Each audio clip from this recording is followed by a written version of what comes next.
இனிய வணக்கங்கள், அன்பு நண்பர்களே. மீண்டும் ஒரு புத்தம் புதிய நன்னாள் இறைமையின் வரமாக நமது தளத்தின் முதல் படிநிலையாக நேர்மறை சிந்தனைகளை நம்மிடையே விதைக்க இணைகின்றார் அன்பு தோழர் கற்பகவள்ளி அவர்களை அன்புடன் வரவேற்போம். நன்றி. அனைவருக்கும் வணக்கம். இப்பிரபஞ்ச வெளியில் நீக்கமற நிறைந்திருக்கும் பரம்பொருளே, உம்மை வணங்குகின்றோம். உந்தன் அளப்பரிய அன்பால் எங்களுக்கு கிடைத்திட்ட பெற்றோர்கள், வழிகாட்டிகள், உற்றார், உறவினர்கள், நண்பர்கள் மற்றும் ஒவ்வொரு உயிருள்ள ஆன்மாக்கள் மற்றும் உயிரற்ற பொருட்களுக்காகவும் மனம் நிறைந்த நன்றி.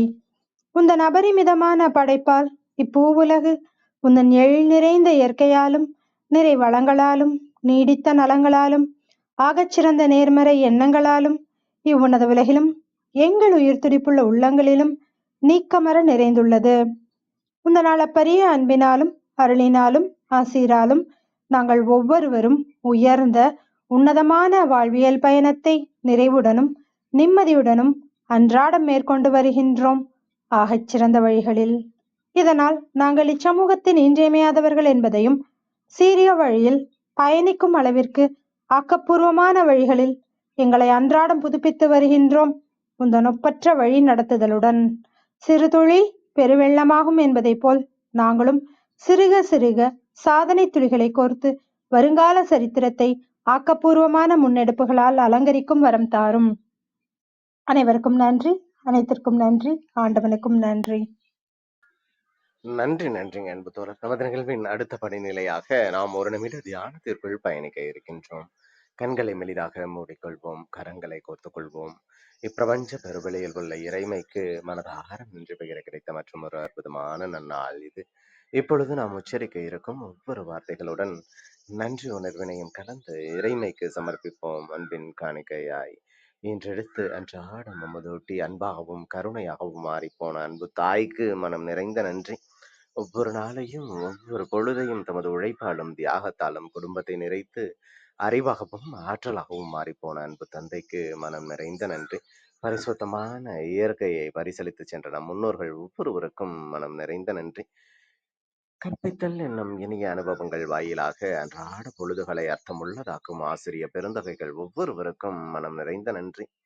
இப்பிரபஞ்ச பூ உலகினுள் பயணித்துக் கொண்டிருக்கும் பயணிக்க இருக்கின்ற ஒவ்வொரு உயிருள்ள ஆன்மாக்களுக்கும் மனம் நிறைந்த நன்றி. உயிரற்ற பொருட்களாய் வாழ்வின் உடன் வழித்துணையாய் வாழ்வின் பாதையை என்றென்றும் நிறைக்கும் உயிரற்ற பொருட்களுக்கும் மனம் நிறைந்த நன்றி. இப்பிரபஞ்ச பூ உலகினை தமது பேரன்பாலும் பேரருளாலும் பேராசிராலும் ஆண்டு அரவணைத்து காத்து வரும் அந்த ஆண்டவனுக்கும் நன்றி. இப்பொழுது நமது சுவாசத்தின் ஓசையில் அது பயணிக்கும் பாதைகளில் நாமும் ஒரு நிமிடம் இணைந்து பயணிப்போம், நம் மூச்சின் சுவாசத்தினை சீர்மைப்படுத்தியவர்களாய்.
இப்பிரபஞ்ச பெருவெளியில் நீக்கமற நிறைந்திருக்கும் முடிவில்லா பரம்பொருளின் அன்போடும் அருளோடும் ஆசீரோடும் எங்கள் வாழ்வியல் சூழல் அன்றாடம் அர்த்தமுள்ள வகையில் சீருடனும் செம்மையுடனும் பண்பட்டு வருகின்றது.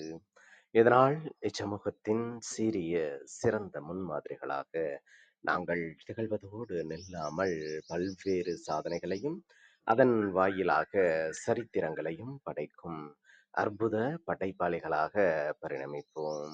இறைமைக்கு நன்றி.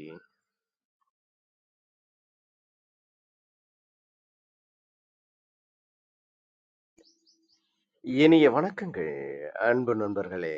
மீண்டும் ஒரு புத்தம் புதிய நன்னாள் இறைமையின் வரமாக நமது தளத்தின் 695வது நாள் நிகழ்விற்கு உங்கள் ஒவ்வொருவரையும் அன்புடன் வரவேற்பதில் பெருமகிழ்வு கொள்கின்றோம் நாங்கள்.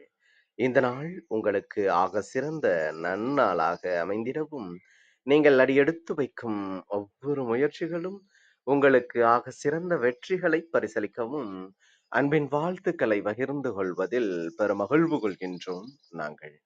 அன்பிற்கினிய நண்பர்களே, இந்த வாரம் முழுக்க நாம் செழுங்கிளை என்ற ஒரு அற்புதமான தொகுப்பின் கீழ் நமது சிந்தனைகளை செழுமைப்படுத்த இருக்கின்றோம். இந்த செழுங்கிழை தொகுப்பில் முதல் நாளாக இன்று நாம் உணர்வு மேலாண்மை என்ற ஒரு அற்புதமான தலைப்பின் கீழ் அன்பு சகோதரர் அசோக் மணி அவர்களுடைய சிறப்புரையை அதிகாலை அன்பு பரிசாக கேட்க இருக்கின்றோம். செழுமையான கருத்துக்களை எப்பொழுதுமே எளிமையாக நமக்கு விளக்குவதில் வல்லவராக இருப்பவர் அன்பு சகோதரர் அசோக் மணி அவர்கள்.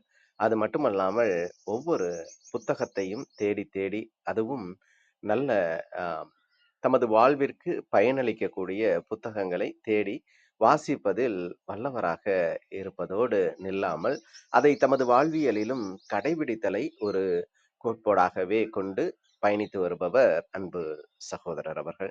இத்தகைய சிறப்புமிக்க ஒருவர் இன்று நமது எளிய அழைப்பினை ஏற்று இன்றைய நிகழ்வின் சிறப்பு அழைப்பாளராக, சிறப்பு பேச்சாளராக இணைந்துள்ள தருணங்களுக்காக சொல்லரங்க சொந்தங்களாகிய உங்கள் ஒவ்வொருவருடனும் இணைந்து சரித்திரம் படைப்போம் தளம் அவரை இந்நிகழ்விற்கு வருக வருக வருக என வரவேற்பதில் பெருமகிழ்வு கொள்கின்றது. வாருங்கள், அடுத்த 50 நிமிடங்கள் அற்புதமான சிறப்புரையில் இணைவோம். நமது வாழ்வியல் புத்தகத்தில் புத்தம் புதிதாய் இன்று மலர்ந்துள்ள புதியதோர் பக்கத்தின் அடக்கியதோர் அத்தியாயத்தினை செழுங்கிழை என்ற அற்புதமான தொகுப்பில் உணர்வு மேலாண்மை என்ற ஒரு அற்புதமான தலைப்பின் கீழ் சிந்திப்போம். நமது வாழ்வியல் புத்தகத்தில் புத்தம் புதிதாய் இன்று மலர்ந்துள்ள புதியதோர் பக்கத்தின் அழகியதோர் அத்தியாயத்தினை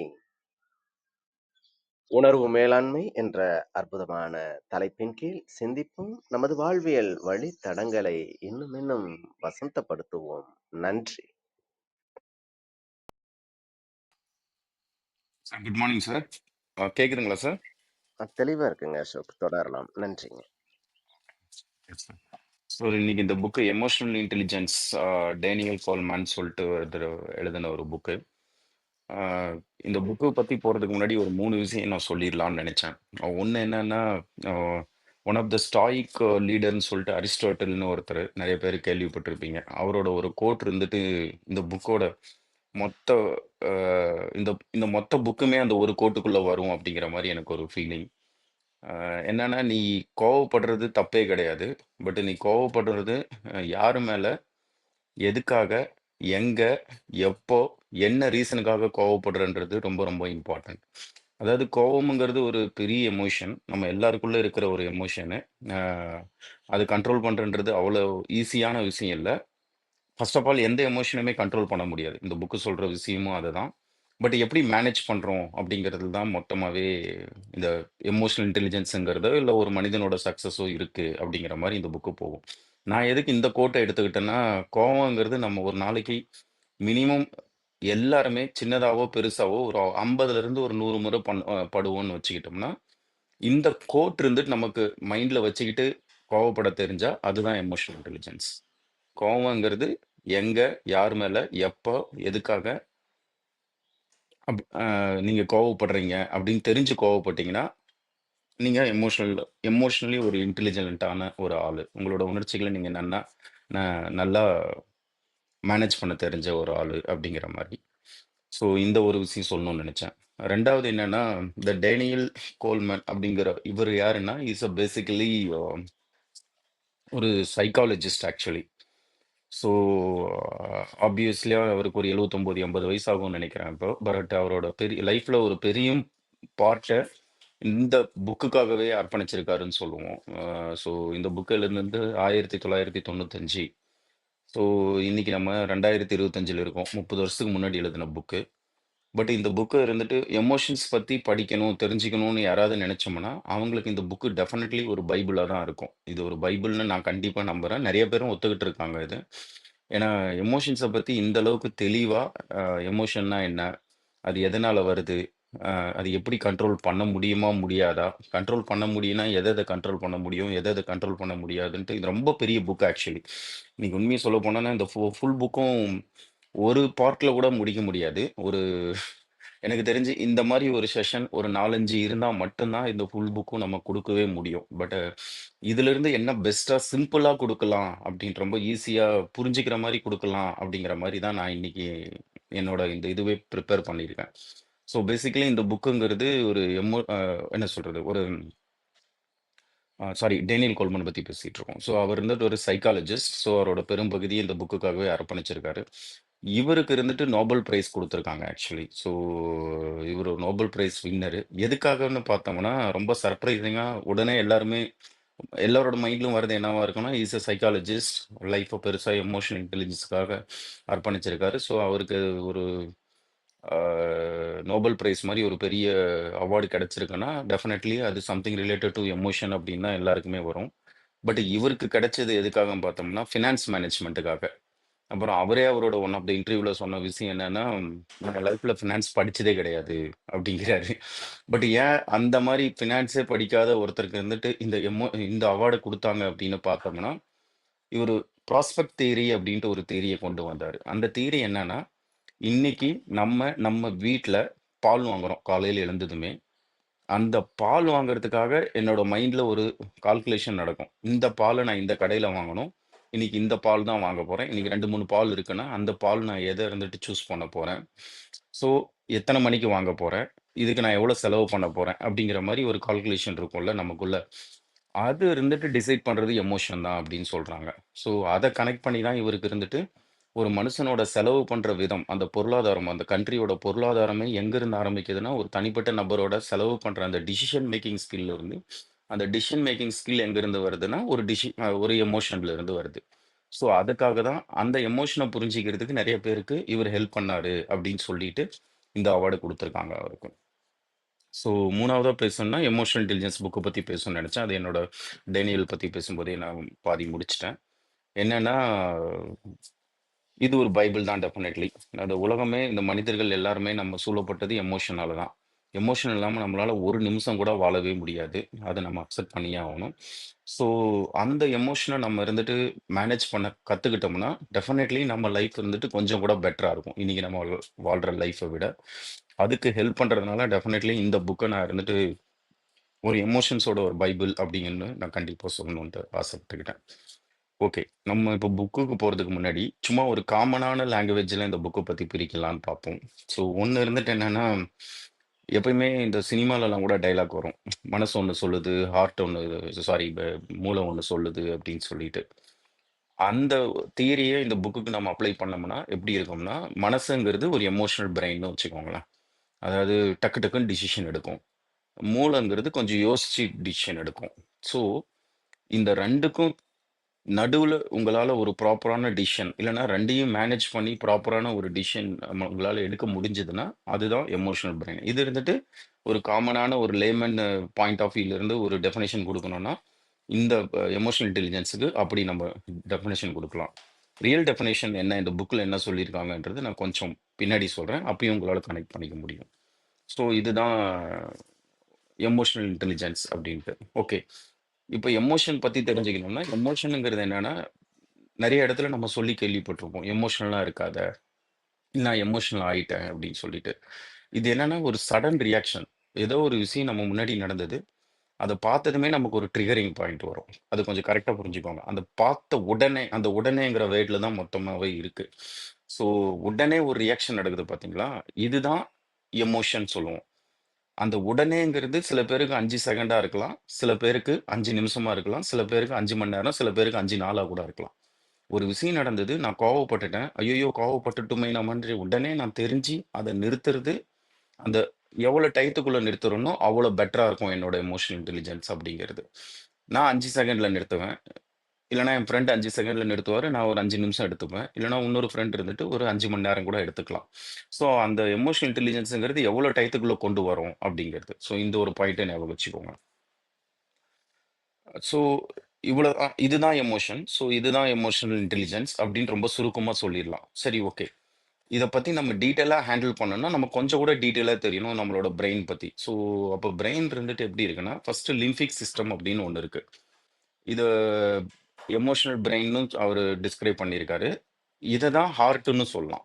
ஸோ லிம்பிக் சிஸ்டம்ன்றது எப்படின்னா, நமக்கு இருந்துட்டு நம்ம நார்மலா தெரிஞ்சுக்கிட்டோம்னா, நம்மளோட ஒரு ஹார்ட். அத இமிடியேட்டா ஒரு டிசிஷன் எடுக்கிற ஒரு ஏரியா அப்படின்னு வச்சுக்கோங்களேன். இந்த இதுதான் முதல்ல நமக்கு ஆதி காலத்திலேயே ஃபர்ஸ்ட் நமக்கு உருவாக்கப்பட்ட ஒரு பிரெயின்னு சொன்னோம்னா இதுதான். ஸோ மனிதர்கள் காட்டுவாசியா இருக்காங்கன்னு சொன்னோம்ல, அந்த டயத்திலேயே நமக்கு முதல்ல ஃபார்ம் ஆன பிரெயின் இதுதான். அப்போ காட்டுவாசியா இருக்கும்போது இந்த பிரெயின் இருந்ததுனால தான் நம்ம அன்னைக்கு இருந்துட்டு எதை பத்தியுமே கவலைப்படல. நமக்கு ஒரு கல்ச்சர் கிடையாது. நம்ம இருந்துட்டு இப்படிதான் வாழணும் அப்படின்ட்டு ஒரு கோட்பாடு கிடையாது. எப்படி வேணாலும் வாழலாம். சாப்பாட்டுக்காக யாரு வேணாலும் கொல்லலாம். எதை வேணாலும் கொல்லலாம். அப்படிங்கிற மாதிரி தான் ஒரு காலத்துல இருந்தோம். அப்போ நமக்கு இருந்துட்டு இந்த லிம்பிக் சிஸ்டம் என்ற இந்த எமோஷனல் பிரெயின்ங்கிற இந்த பிரெயின் மட்டும்தான் இருந்தது. அதனாலதான் இந்த மாதிரி டிசிஷன்ஸ்லாம் எடுத்துட்டு இருந்தோம். நாளாக நாளாக என்ன ஆச்சுன்னா, நம்ம பிரெயின்ல அந்த மனிதர்களோட பரிணாம வளர்ச்சின்னு சொல்லும்போது நமக்கு பிரெயின்ல இன்னொரு பார்ட் ஒன்று இருந்து டெவலப் ஆக ஆரம்பிச்சது. அந்த பார்ட் பேர் என்னன்னா நியோ கார்டெக்ஸ் அப்படின்னு சொல்லிட்டு. எந்த ஒரு புதுசா ஒரு பார்ட் நம்ம பாடியில இருந்துட்டு டெவலப் ஆகணும்னா அதுக்கு நிறைய விஷயங்கள் நடக்கும். இது இந்த நியோ கார்டெக்ஸ் உருவானதுக்கு என்னன்னா, அந்த தாய்மை உணர்வு மதர்ஹுட் அப்படின்னு சொல்லிட்டு அந்த ஒரு பர்டிகுலர் எமோஷன் வர ஆரம்பிச்சது.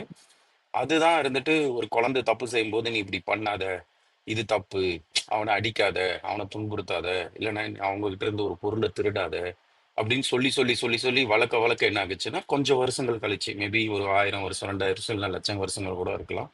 அந்த டயத்துல சொல்ல சொல்ல பிரெயினுக்குள்ள இந்த ஒரு மாற்றம் வர ஆரம்பிச்சது, நியோ கார்டெக்ஸ் அப்படின்ட்டு. இந்த நியோ கார்டெக்ஸ்ன்றது வேணா இப்போ நம்ம இருந்துட்டு மூளைன்னு வச்சுப்போம். ஃபர்ஸ்ட் இருந்தது ஹார்ட் எமோஷனல் பிரெயின் மட்டும். இந்த நியோ கார்டெக்ஸ்ங்கிறது மூளை, ரேஷனலா திங்க் பண்ணும், எது பண்ணலாம் பண்ணக்கூடாது அப்படிங்கிற மாதிரி. ஸோ இப்போ பிரெயினுக்குள்ள என்ன ஆயிடுச்சுன்னா, ரெண்டு விதமான பிரெயின், அதாவது ரெண்டு விதமான பார்ட் வர ஆரம்பிச்சிருச்சு. ஒன்று லிம்பிக் சிஸ்டம், பல வருஷங்களுக்கு முன்னாடி. இப்படி வேணா புரிஞ்சுக்கணும்னா, ரொம்ப வயசானவர். Neo கார்டெக்ஸ்ங்கிறவர் young. ஸோ இப்போ உங்களுக்கு புரிஞ்சிருக்கும், ஒரு நியோ கார்டெக்ஸ்ங்கிறது யங்கு, நியோ வயசானவர் எமோஷனல் பிரெயின். ஒரு யங்கான ஒரு ஆளால ஈஸியா ஒரு வயசான ஒரு ஆளை கண்ட்ரோல் பண்றது அவ்வளோ ஈஸி கிடையாது. இல்லைன்னா இப்படி வச்சுப்போம், எமோஷனல் பிரெயின்ங்கிறது ரொம்ப நாளா இருந்ததுனால ரொம்ப பவர்ஃபுல்லா ஃபீல் பண்ணுது. நியோ கார்டெக்ஸ் இப்பதான் டெவலப் ஆயிருக்கு. நியோ கார்டெக்ஸுக்கு தெரியும் இது பண்ணக்கூடாது. நான் ஒருத்தனை அடிச்சா என் மேல ஒரு சட்டம் பாயும், இல்லைன்னா என்ன யாராவது அரெஸ்ட் பண்ணுவாங்க அப்படின்ட்டு இந்த ஹார்ட்ன்ற எமோஷனல் பிரெயினுக்கு தெரியாது. ஆனா நியோ கார்டெக்ஸுக்கு தெரியும். ஆனா அன்பார்ச்சுனேட்லி என்னை யாராவது ஏதாவது சொல்லிட்டா எனக்கு முதல்ல வர ஃபீலிங் என்னன்னா, நான் அவங்கள அடிக்கணும், அவங்கள துன்புறுத்தணுன்றது தான். அது அடிச்சு துன்புறுத்தினா எனக்கு என்ன நடக்கும்? அன்னெசரி கான்சிக்வன்ஸ், ஒரு போலீஸ் கேஸ் இந்த மாதிரிலாம் நான் இருந்துட்டு ஹேண்டில் பண்ண வேண்டிய சுச்சுவேஷன் கொண்டு போகும் அப்படின்ற சுச்சுவேஷன் இருக்கும். இந்த எமோஷனல் பிரெயின் அதை பத்தி அதுக்கு தெரியவும் தெரியாது, யோசிக்காது. ஆனால் நியோ கார்டெக்ஸுக்கு தெரியும். இந்த நியோ கார்டெக்ஸ் எவ்வளவு சீக்கிரம் எமோஷனல் பிரெயினுக்கு இது சொல்லுது அப்படிங்கிறது தான் இந்த எமோஷனல், நான் சொன்னல அந்த உடனே அப்படிங்கிற வேர்டுக்குள்ள எவ்வளவு குயிக்கா சொல்லுதுன்றதுல தான் இது. ஸோ இப்படிதான் நம்மளோட பிரெயின் சிஸ்டமே இருக்கு. ஸோ வெரி அன்பார்ச்சுனேட்லி இது இருந்துட்டு பிரெயினோட ஒரு கைண்ட் ஆஃப் என்ன சொல்றது, ஒரு டிஸ்அட்வான்டேஜ்னு சொல்லலாம். ஒரு வயசான ஒரு ஆளை ஒரு யங்கான ஒரு ஆளால கண்ட்ரோல் பண்ண முடியலன்ட்டு. ஆனா பிரெயின்ல இருக்க ஒரு நல்ல விஷயம் என்னன்னா, நமக்கு நிறைய நியூரோ பிளாஸ்டிசிட்டி இருக்கு. அதாவது பிரெயினை நம்ம எப்படி சேஞ்ச் பண்ணணும்னு நினைக்கிறோமோ அப்படி நம்மளால சேஞ்ச் பண்ண முடியும், ரெகுலரா ப்ராக்டிஸ் பண்ணோம்னா. அப்ப இருந்துட்டு இவர் சொல்ல வர்றது என்னன்னா, நீ இருந்துட்டு ப்ராப்பரான ஒரு ட்ரைனிங் இருந்துட்டு உன் பிரெயினுக்கு நீ ரிப்பீட்டடா கொடுத்துக்கிட்டே இருந்தனா உன்னோட பிரெயினை உன்னால கண்ட்ரோல் பண்ண முடியும் அப்படிங்கிற மாதிரி கொண்டு போறாங்க. ஓகேங்களா? ஸோ இதுல இருந்துட்டு ஸோ இப்போ இது இங்க நிறுத்துவோம். இ- இது வரைக்கும் புரிஞ்சிருக்கும்னு நினைக்கிறேன். இதுக்கு அடுத்தது நான் பேசணும்னு நினைச்ச விஷயம் என்னன்னா, ஒரு எமோஷனல் ஹைஜாக்கிங்னு ஒன்று நடக்குது. இந்த பிரெயினோட ஸ்ட்ரக்சரை ஞாபகம் வச்சுக்கோங்க. ஸோ பிரெயின்ல ஒரு என்ன சொல்றது, ஒரு ஹார்மோன்ஸ் இருக்குது. அந்த ஹார்மோனோட பேரு அமிக்டாலான்னு வச்சுக்கோங்களேன். இந்த அமிக்டாலாவோட ஜாப் என்னன்னா, வெளியில என்ன நடந்தாலும் இது ரொம்ப ரொம்ப இம்பார்ட்டன்ட் நமக்கு. ஃபார் எக்ஸாம்பிள், ஜூல ஒரு ஜூ இல்லைன்னா நம்ம இருந்துட்டு இங்கே ஓகே ஒரு வரப்புல நம்ம நிலம் இந்த விவசாயம் பண்ற வரப்புல நம்ம நடந்து போயிட்டு இருக்கோம். திடீர்னு நமக்கு ஒரு பாம்பு வருது. உடனே நமக்கு ஒரு பயம் வருது. உடம்பெல்லாம் சேஞ்ச் ஆகுது. அந்த பயம் வருது. பயம்ங்கிற எமோஷன் வருது. அந்த பாம்பு பார்த்ததுமே நம்ம ஓட ஆரம்பிக்கிறோம். இல்லைன்னா அது ஏதாவது அடிக்கலாமான்னு யோசிக்கிறோம். இந்த ரெண்டுமே ஆக்சுவலி என்னன்னா அந்த பயத்துல வர ஒரு ரியாக்ஷன் தான். பட் அதே பாம்பை நீங்க இருந்துட்டு ஒரு ஜூல பாக்குறீங்கன்னு வச்சுக்கோங்களேன். ஒரு கண்ணாடிக்குள்ள வச்சு பார்த்துருந்தீங்கன்னா அப்பயும் உங்களுக்கு ஒரு சின்னதா ஒரு நடுக்கம் வரும். ஏன்னா அதோட அந்த அந்த அப்பியரன்ஸை பார்க்கும்போது. ஆனா நீங்க ஓடவும் மாட்டேங்கிறீங்க, அடிக்கவும் மாட்டேங்கிறீங்களே. ஒரே ஒரு பாம்பு தான். பட் ரெண்டு விதமா ரெண்டு இடத்துல பார்க்கும்போது ஏன் உங்களுக்கு இருந்துட்டு இந்த டிஃப்ரெண்ட் எமோஷன்ஸ் வருது? ஒரு இடத்துல இருந்துட்டு சேஃபா ஃபீல் பண்றீங்க, இன்னொரு இடத்துல பயப்படுறீங்க. அந்த இது எதனால நடக்குது அப்படின்ட்டு பார்த்தோம்னா அமிக்டாலான்னு ஒரு ஹார்மோன் இருக்கு. இந்த ஹார்மோனோட ஜாப் என்னன்னா வெளியில நடக்கிற எந்த ஒரு விஷயத்தையும் நம்ம சென்சரி ஆர்கன் மூலமா ஸ்மெல்லிங்கோ பார்க்கறதோ இல்லை கேட்கறதோ பார்த்ததுமே இது பிரெயினுக்கு இருந்துட்டு சொல்லும். இது நல்லது, இது டேஞ்சர் அப்படிங்கிறது சொல்லும். அன்பார்ச்சுனேட்லி இது சொல்றது யாருக்குன்னா எமோஷனல் பிரெயினுக்கா இருக்கும். அதாவது அந்த ஹார்ட்டுக்கா இருக்கும். ஏன்னா அதுதானே ரொம்ப நல்லாவே இருக்கு. இது இருந்துட்டு அதுக்கு தான் அடிமை. எமோஷனல் பிரெயின் இதுகிட்ட சொல்லி வச்சிருக்கோம், என்ன நடந்தாலும் முதல்ல நீ என்கிட்ட நான் சொல்லணும்ட்டு. இது சொன்ன உடனே என்ன பண்ணும்னா எமோஷனல் பிரெயின் இருந்துட்டு டிசிஷன் எடுக்கும். நான் இப்போ பயப்படணுமா, இல்லை சேஃபா ஃபீல் பண்ணுமா, இல்லை நான் ரியாக்ட் பண்ணுமா அப்படின்ட்டு. இந்த டிசிஷன் எடுக்கிறதுக்கு முன்னாடி ஃப்ராக்ஷன் ஆஃப் செகண்ட் என்ன நினைக்கும்னா எமோஷனல் பிரெயினுக்கு தெரியும். ஏன்னா இப்போ அதுவும் கொஞ்சம் மெச்சூர்ட் ஆகிட்டே இருக்கு. நம்ம இருந்துட்டு நியோகார்டஸ் கிட்ட ஒரு வார்த்தை கேட்டுப்போம். அதாவது இந்த மூளை கிட்ட ஒரு வார்த்தை கேட்டுப்போம், அது என்ன சொல்லுது அப்படின்னு சொல்லிட்டு. ஸோ இது இருந்துட்டு மூளைக்கு சிக்னல் நியோகார்டஸ் கிட்ட கேட்கும்.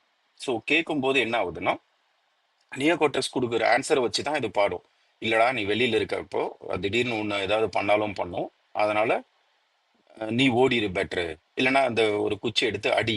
இப்போ அப்படி இல்லைன்னா ஜூல் இருக்கும்போது ஒரு ஐடியா கொடுக்கும். இது நீங்க இருந்துட்டு கண்ணாடிக்குள்ள இருக்கு, இது கண்ணாடியில இருந்தா வெளில வராது, நீ அதனால பயப்பட மாட்டீங்களா, ஓட வேண்டியதுல ஜஸ்ட் பாரு, இந்த மாதிரி டைட்டில் தான் உன்னால இதை ரசிக்க முடியும், பாரு அப்படின்னு சொல்லிட்டு. இது சொல்றது நியோ கார்டெக்ஸ். ஸோ ரெண்டு சிக்னல் நடக்கும். அப்படி அமிக்டாலா இருந்து எமோஷனல் பிரெயினுக்கு ஒரு சிக்னல் போகும், எமோஷனல் பிரெயின்ல இருந்து நியோ கார்டெக்ஸ்க்கு ஒரு சிக்னல் வரும்.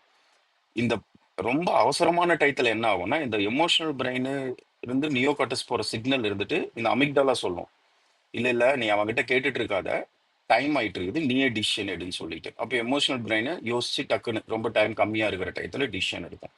ஸோ இதுதான் அந்த பிரெயினோட சர்க்கியூட். ஸோ அமிக்டாலா சம்டைம்ஸ் சொல்லுச்சுன்னா இப்ப டைம் இல்லை நீ அவங்ககிட்ட பேசுறதுக்கு, அதனால நீயே ஒரு டிசிஷன் எடுன்னு சொல்லுச்சுன்னா எமோஷனல் பிரெயின் அந்த டயத்துல டெஃபினெட்லி ஒரு டிசிஷன் எடுக்கிறதுக்கான வாய்ப்பு நிறைய நிறைய அதிகம். ஓகேங்களா? ஸோ இந்த சர்க்கியூட் இப்படி தான் நடக்கும். ஸோ இதுல இருந்து நம்ம புரிஞ்சுக்க வேண்டியது என்னன்னா ஒரு கன்சர்ன் எடுத்துக்கிறது இல்லைன்னா ஒரு ஃபீட்பேக்கு நியோ கார்டெக்ஸ் கிட்ட எடுத்துக்கிறது ஆல்வேஸ் நல்லது எமோஷனல் பிரெயினுக்கு. ஓகேங்களா? ஸோ இந்த ஒரு பாயிண்ட்டை கண்டிப்பாக நீங்கள் புரிஞ்சுக்கணும் அப்படின்னு நினைக்கிறேன். அந்த கன்சர்ன் எடுக்காம நடக்கிற எல்லா ஒரு இதுவுமே நம்ம எமோஷனல் ஹைஜாக்கிங் சொல்லுவோம்.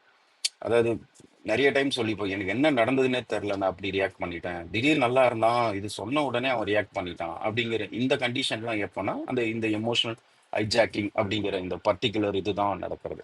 இதுக்கு ஒரு சின்ன ஸ்டோரி சொன்னோம்னா உங்களுக்கு கரெக்டாக புரியும். இந்த ஸ்டோரி இந்த புக்கில் தான் இருக்கு. என்னன்னா ஒரு அம்மா அப்பா ஒரு பொண்ணு, ஒரு 10 வயசு இல்லைன்னா 15 வயசு பொண்ணுன்னு வச்சுக்கோங்க. ஸோ உண்மையிலே நடந்த கதை இது.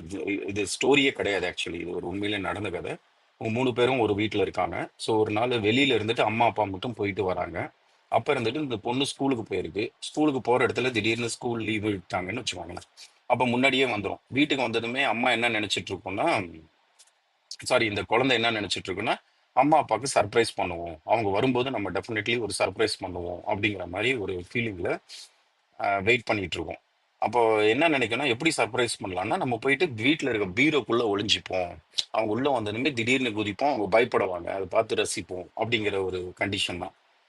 சரின்னு சொல்லிட்டு அதே மாதிரி பிளான் பண்ணபடி போய் ஒளிஞ்சிக்கும். ஸோ இப்போ இவங்க வருவாங்க, இவங்களுக்கு டவுட் வந்துடும் வீட்டுக்குள்ள யாரோ வந்திருக்காங்க அப்படின்னு சொல்லிட்டு. இவர் உடனே என்ன பண்ணிடுவாருன்னா வீட்டில் இருக்க அவர்கிட்ட கன் இருக்கும், அந்த கன் எடுத்து கையில வச்சுப்பாரு, யாரோ திருடங்க உள்ள இருக்காங்க வச்சுக்கிட்டு. அப்படியே அந்த ஃபீலிங்லேயே சுத்திட்டு இருக்கும்போது திடீர்னு அந்த பொண்ணு பீரோ விட்டு குதிக்கும் போது ஒரே செகண்ட்ல அந்த பொண்ணு சுற்றுவார், அந்த பொண்ணு இறந்துரும் ஆக்சுவலி. ஸோ அந்த ஒரு செகண்ட்ல நடந்தது என்னன்னு பார்த்தோம்னா அமிக்டாலா இருந்துட்டு முன்னாடியே சொல்லி வச்சிருச்சு நீ டேஞ்சர்ல இருக்க, உள்ள யாரோ இருக்காங்க அப்படின்ட்டு. அதனால அவர் கன்னை வச்சுக்கிட்டு இருந்தாரு. அந்த டயத்துல அந்த பொண்ணு குதிக்கும் போது யோசிக்காமலே சுட்டுட்டாரு. ஸோ அந்த இடத்துல அமிக்டாலா கம்ப்ளீட்டா எமோஷனல் பிரெயின் இருந்துட்டு ஹைஜாக் பண்ணிடுச்சு, நியோகார்டெக்ஸ் கிட்ட ஒரு டிசிஷனே கேட்க விடல. அப்படிங்கிறது தான் இந்த கதையோட மொத்த ஒரு அண்டர்ஸ்டாண்டிங் அப்படின்ட்டு நம்ம சொல்லலாம். ஓகேங்களா? ஸோ இப்போ உங்களுக்கு புரிஞ்சிருக்கும் இந்த சர்க்கியூட்ஸ் இது எப்படி ஒர்க் பண்ணணும், ஒர்க் பண்ணலன்னா என்ன நடக்கும் அப்படின்னு சொல்லிட்டு. இன்னொரு விஷயம் இந்த எமோஷனல் பிரெயினை பத்தி சொல்லணும்னா, எமோஷனல் பிரெயின்ல எமோஷனல் மெமரின்னு ஒன்று இருக்கும். அது என்னன்னா, எமோஷனல் பிரெயினுக்குள்ள ஒரு சின்ன ஒரு ஒரு சிப் மாதிரி இருக்குன்னு வச்சுக்கோங்களேன். என்னென்ன நடக்குதோ அது எல்லாமே போய் இந்த எமோஷனல் பிரெயினுக்குள்ள போயிட்டு ஸ்டோர் ஆகும். இந்த ஸ்டோரேஜை வச்சு தான் நிறைய டைம் நம்ம டிசிஷன் எடுப்போம். இந்த ஹைஜாக்கிங் நடக்கும்போது அமிக்டாலா சொல்லும்போது, ஏற்கனவே இப்படி நடந்திருக்கு, அதனால இதுவும் இப்படிதான் நடக்கும், நீ அதனால இந்த மாதிரி டிசிஷன் எடு, உடனே ரியாக்ட் பண்ணு அப்படிங்கிற மாதிரி. ஸோ இந்த எமோஷனல் மெமரிங்கிறது எதுக்கு ரொம்ப ரொம்ப இம்பார்ட்டன்ட்னா, இந்த குழந்தைகள் வளர்ப்புன்னு சொல்லுவோம்ல. ஸோ அதுல இருந்துட்டு ரொம்ப ரொம்ப இம்பார்ட்டன்ட். சின்ன வயசுல ஒரு குழந்தைக்கு என்ன மாதிரி எக்ஸ்பீரியன்ஸ் நடக்குதோ அதை பேஸ் பண்ணி தான் அதோட எமோஷனல் பிரெயின்ல நிறைய விஷயங்கள் சேவ் ஆகும். அந்த சேவ் ஆகிற விஷயம் வச்சு தான் அந்த குழந்தைகள் பிற்காலத்துல பிஹேவ் பண்ணும். அதாவது ஒரு குழந்தையோட கேரக்டருக்கு, ஏன்னா சின்ன வயசுல இருந்துட்டு குழந்தைங்களுக்கு எமோஷனல் பிரெயின் மட்டும்தான் இருக்கும், நியோ கார்டெக்ஸ் இல்லை. நியோ கார்டெக்ஸ்ங்கிறது ஒரு அம்மா சொல்லி கொடுத்து வளர்க்க வேண்டிய ஒரு விஷயம். அது டைம் எடுக்கும். ஸோ அந்த டயத்துல எமோஷனல் பிரெயின் தான் ஃபர்ஸ்ட் இருக்கு. அதனாலதான் சின்ன வயசுல ஒரு குழந்தைங்களை வளர்க்கும் போது நம்ம ஒரு நல்ல விஷயங்களா சொல்லி வளர்க்கணும் அப்படின்னு சொல்லிட்டு சொல்லுவோம். நான் ரொம்ப சின்ன வயசுல இருந்துட்டு நான் என்ன சொல்றது, ஒரு 10 வருஷத்துக்கு முன்னாடி ரொம்ப கோவப்படுவேன், எதுக்கு எடுத்தாலும் கோவப்பட்டுக்கிட்டே இருப்பேன் என் பையன் சின்ன பையனா இருக்கும்போது. இப்போ வளரும் போது அம்மா அவன் என் ஒய்ஃப் எப்பவுமே சொல்லுவாங்க, நீ சின்ன வயசுல அப்படி பண்ணல, கோவப்பட்டல, அதனாலதான் அவனும் அதே மாதிரி கத்துறான் பாரு, உன்ன மாதிரியே கத்துறான் பாருன்ட்டு. எனக்கு அது உண்மையோ அப்படிங்கிற மாதிரி ஒரு ஃபீலிங் இருக்கு. ஆனா ஒரு நல்ல விஷயம் என்னன்னா, எனக்கு ஒரு நம்பிக்கை இருக்கு, பிரெயின் இருந்து ஒரு நியூரோ பிளாஸ்டிசிட்டிங்கிறதுனால இவனையும் டெவலப் பண்ண முடியும், நம்ம எப்படி கத்துக்கிட்டோமோ அந்த மாதிரி சொல்லி சொல்லி இதையும் ரெடி பண்ண முடியும் அப்படிங்கிற ஒரு ஃபீலிங். கார்த்திக், டோர் க்ளோஸ் சேர்த்தங்க. ஸோ அப்படிங்கிற மாதிரி கொண்டு போகலாம் அப்படிங்கிற ஒரு கான்ஃபிடென்ஸ் இருக்கு. ஸோ இப்போ உங்களால புரிஞ்சிக்க முடியும் சின்ன வயசுல என்ன நடக்குது. ஸோ நியூரோ பிளாஸ்டிசிட்டி மூலமா அதை டெவலப் பண்ண முடியும் அப்படிங்கிற ஒரு கான்ஃபிடென்ட்டும் இருக்கு அப்படின்னு சொல்லிட்டு. ஸோ இப்போ இருந்துட்டு பார்த்தோம்னா ஓரளவுக்கு பிரெயினை பத்தி இந்த எமோஷன் இது எல்லாமே ஓரளவுக்கு புரிஞ்சிருக்கும்னு நினைக்கிறேன். ஸோ இப்போ இருந்துட்டு நான் ஏற்கனவே சொல்லியிருந்தீங்களா அந்த டிசிஷன், அந்த எவ்வளவு உடனே ஒரு எமோஷனல் பிரெயின் இருந்துட்டு புரிஞ்சுக்குதோ, நான் கோவப்படுறேன், இல்லைன்னா இது இப்படி பண்ணா இது தப்பா முடியும், இந்த மாதிரி பண்ணக்கூடாது அப்படிங்கிற ஒரு அண்டர்ஸ்டாண்டிங் கிடைக்குதோ, அதுதான் எமோஷனல் இன்டெலிஜென்ஸ் அப்படின்னு சொல்றேன். ஸோ பேசிக்கலி எமோஷனல் இன்டெலிஜென்ஸ் அப்படின்ட்டு இவர் கொடுக்குற டெஃபினேஷன் என்னன்னா, சிம்பிளா சொல்லணும்னா, இட் இஸ் லைக் இந்த பேலன்ஸ் பிட்வீன், அப்படி இல்லைன்னா இப்படி இப்படி கூட அண்டர்ஸ்டாண்ட் பண்ணிக்கலாம். இந்த ஹைஜாக் பண்ணதுல, இந்த அமிக்டாலா ஹைஜாக் பண்ணதுல அது எவ்வளவுக்கு எவ்வளவு நீங்க கண்ட்ரோல் பண்றீங்களோ அதுதான் எமோஷனல் இன்டெலிஜென்ஸ் அப்படின்னு சொல்லிட்டு. ஸோ அமிக்டாலா ஹைஜாக்கிங்க கண்ட்ரோல் பண்ண தெரிஞ்ச எல்லாருமே எமோஷனல் இன்டெலிஜென்ஸ், எமோஷனலி இன்டெலிஜென்ட் பீப்புள்னு நம்ம சொல்லலாம். ஸோ இதுல அடுத்த பாயிண்ட் இப்போ என்னன்னா, எமோஷனல் இன்டெலிஜென்ஸ் பத்தி மட்டும் பேசுவோம். இவ்வளவு நேரம் வரைக்கும் நம்ம பிரெயின் எப்படி ஒர்க் பண்ணுது, அதுக்கான எக்ஸாம்பிள்ஸ் இதெல்லாமே பேசிக்கிட்டு இருந்தோம். ஸோ எமோஷனல் இன்டெலிஜென்ஸ் அப்படின்னு என்ன பார்த்தோம்னா, இப்போ இருந்துட்டு ஐக்யூன்னு ஒன்று வச்சுப்போம், அப்புறம் இக்யூன்னு ஒன்று வச்சுப்போம், emotional quotient and intelligence quotient something. Basically ஐக்யூன்றது வேணா நமக்கு புரியுற மாதிரி வச்சுக்கணும்னா, ஐக்யூங்கிறது என்னன்னா படிச்சு வர நாலேஜ். இக்யூங்கிறது என்னன்னா நம்ம பிஹேவியர்ல மூலமா நம்ம கத்துக்கிற ஒரு நாலேஜ். நிறைய ஸ்டடீஸ் இந்த புக்கில் நிறைய ஸ்டடீஸும் கோட் பண்ணியிருக்காங்க. அதுக்கு எல்லாமே சொல்றது என்னன்னா, எமோஷனலி இன்டெலிஜென்ட்டா இருக்கிற பீப்புள் இருக்காங்கல்ல, ஸோ அவங்க தான் பிற்காலத்துல ஒரு பெரிய லீடர்ஷிப் பொசிஷனுக்கு போறாங்க அப்படின்ட்டு. மேபி நான் என்னோட லைஃப்ல இதை பார்த்துருக்கேன். என்னோட கிளாஸ்ல இந்த ஃபர்ஸ்ட் ரேங்க் வாங்கின பசங்க எல்லாருமே நல்லா இருக்காங்க. பட் ஆனாலும் கொஞ்சம் மார்க் கம்மியா வாங்கி, ஆனா நிறைய ஃப்ரெண்ட்ஸோட இருந்த பசங்க எல்லாருமே அவங்களோட பெட்டரா இருக்கிறத நான் கண்கூடவே பார்த்துருக்கேன். அதுக்கு காரணம் என்ன அப்படின்னு பார்த்தோம்னா, இந்த எமோஷனல் இன்டெலிஜென்ஸ், அந்த பேலன்ஸ் பண்ண தெரியாது. இந்த பேலன்ஸ் பண்ண தெரியலனா அவங்களால கரெக்ட் டிசிஷன் எடுக்க முடியாது. ஸோ அப்படிங்கிற மாதிரி போகும். ஸோ இப்போ இருந்துட்டு இதுக்கு நிறைய ஸ்டடீஸ், பட் எனக்கு தெரிஞ்ச எனக்கு இம்ப்ரெஸ் ஆன ஸ்டடி, இது நிறைய பேர் நீங்க கேட்டிருப்பீங்க வேற ஏதாவது ஒரு செஷன்ல இல்லைன்னா வேற எங்கேயாவது இடத்துல. இது நிறைய விதமா உருமாறிடுச்சு. பட் இந்த ஸ்டடி என்னன்னா, 2 குரூப் ஆஃப் குழந்தைங்களை கூப்பிட்டாங்க. லெட்ஸ் சே ஒரு 10 வயசுல இல்லைன்னா 9 வயசுல இருக்க குழந்தைங்கள ஏபின்னு 2 குரூப்பா பிரிச்சாங்க. பிரிச்சுட்டு 2 பேர் முன்னாடியும் சாக்லேட் வச்சாங்க. வச்சுட்டு அந்த ஏ குரூப் பசங்க முன்னாடி ஒரு டாஸ்க் கொடுத்துட்டு, சாரி 2 குரூப்புக்குமே டாஸ்க் கொடுத்துட்டு, ஒரே ஒரு கண்டிஷன் என்னன்னா, அந்த சாக்லேட்டை அவங்க இருந்துட்டு அந்த டாஸ்க் முடிச்ச பின்னாடி தான் எடுக்கணும். அப்ப எடுத்தா 2 சாக்லேட் கிடைக்கும். இப்பவே எடுத்து சாப்பிட்டுட்டு டாஸ்க் பண்ணோம்னா, 1 சாக்லேட் தான் கிடைக்கும் அப்படிங்கிற ஒரு சிச்சுவேஷன். ஒரு கண்டிஷன் என்னன்னா, நீ இப்ப எடுத்தனா 1 எடுத்து சாப்பிட்டுக்கோ. இல்ல டாஸ்க் முடிச்சுட்டு எடுத்து சாப்பிடுறதா இருந்தா 2 எடுத்து சாப்பிட்டுக்கோ அப்படிங்கிறது தான் ஒரு கண்டிஷன். இப்ப இருந்துட்டு கண்டிப்பா நீங்களே கெஸ் பண்ணிருப்பீங்க இதுக்குள்ள. சோ அந்த சாக்லேட்ட ஒரு குரூப் சில பேர் இருந்துட்டு ஒரு சாக்லேட் எடுத்தாங்க இமிடியேட்டா. சில பேர் என்ன பண்ணாங்கன்னா 2 சாக்லேட் எடுத்தாங்க. இது எடுத்து அதான் 2 சாக்லேட் டாஸ்க் முடிச்சுட்டு ஓகே இப்ப முடிஞ்சது. இப்ப இது 9 10 வயசுல நடந்தது.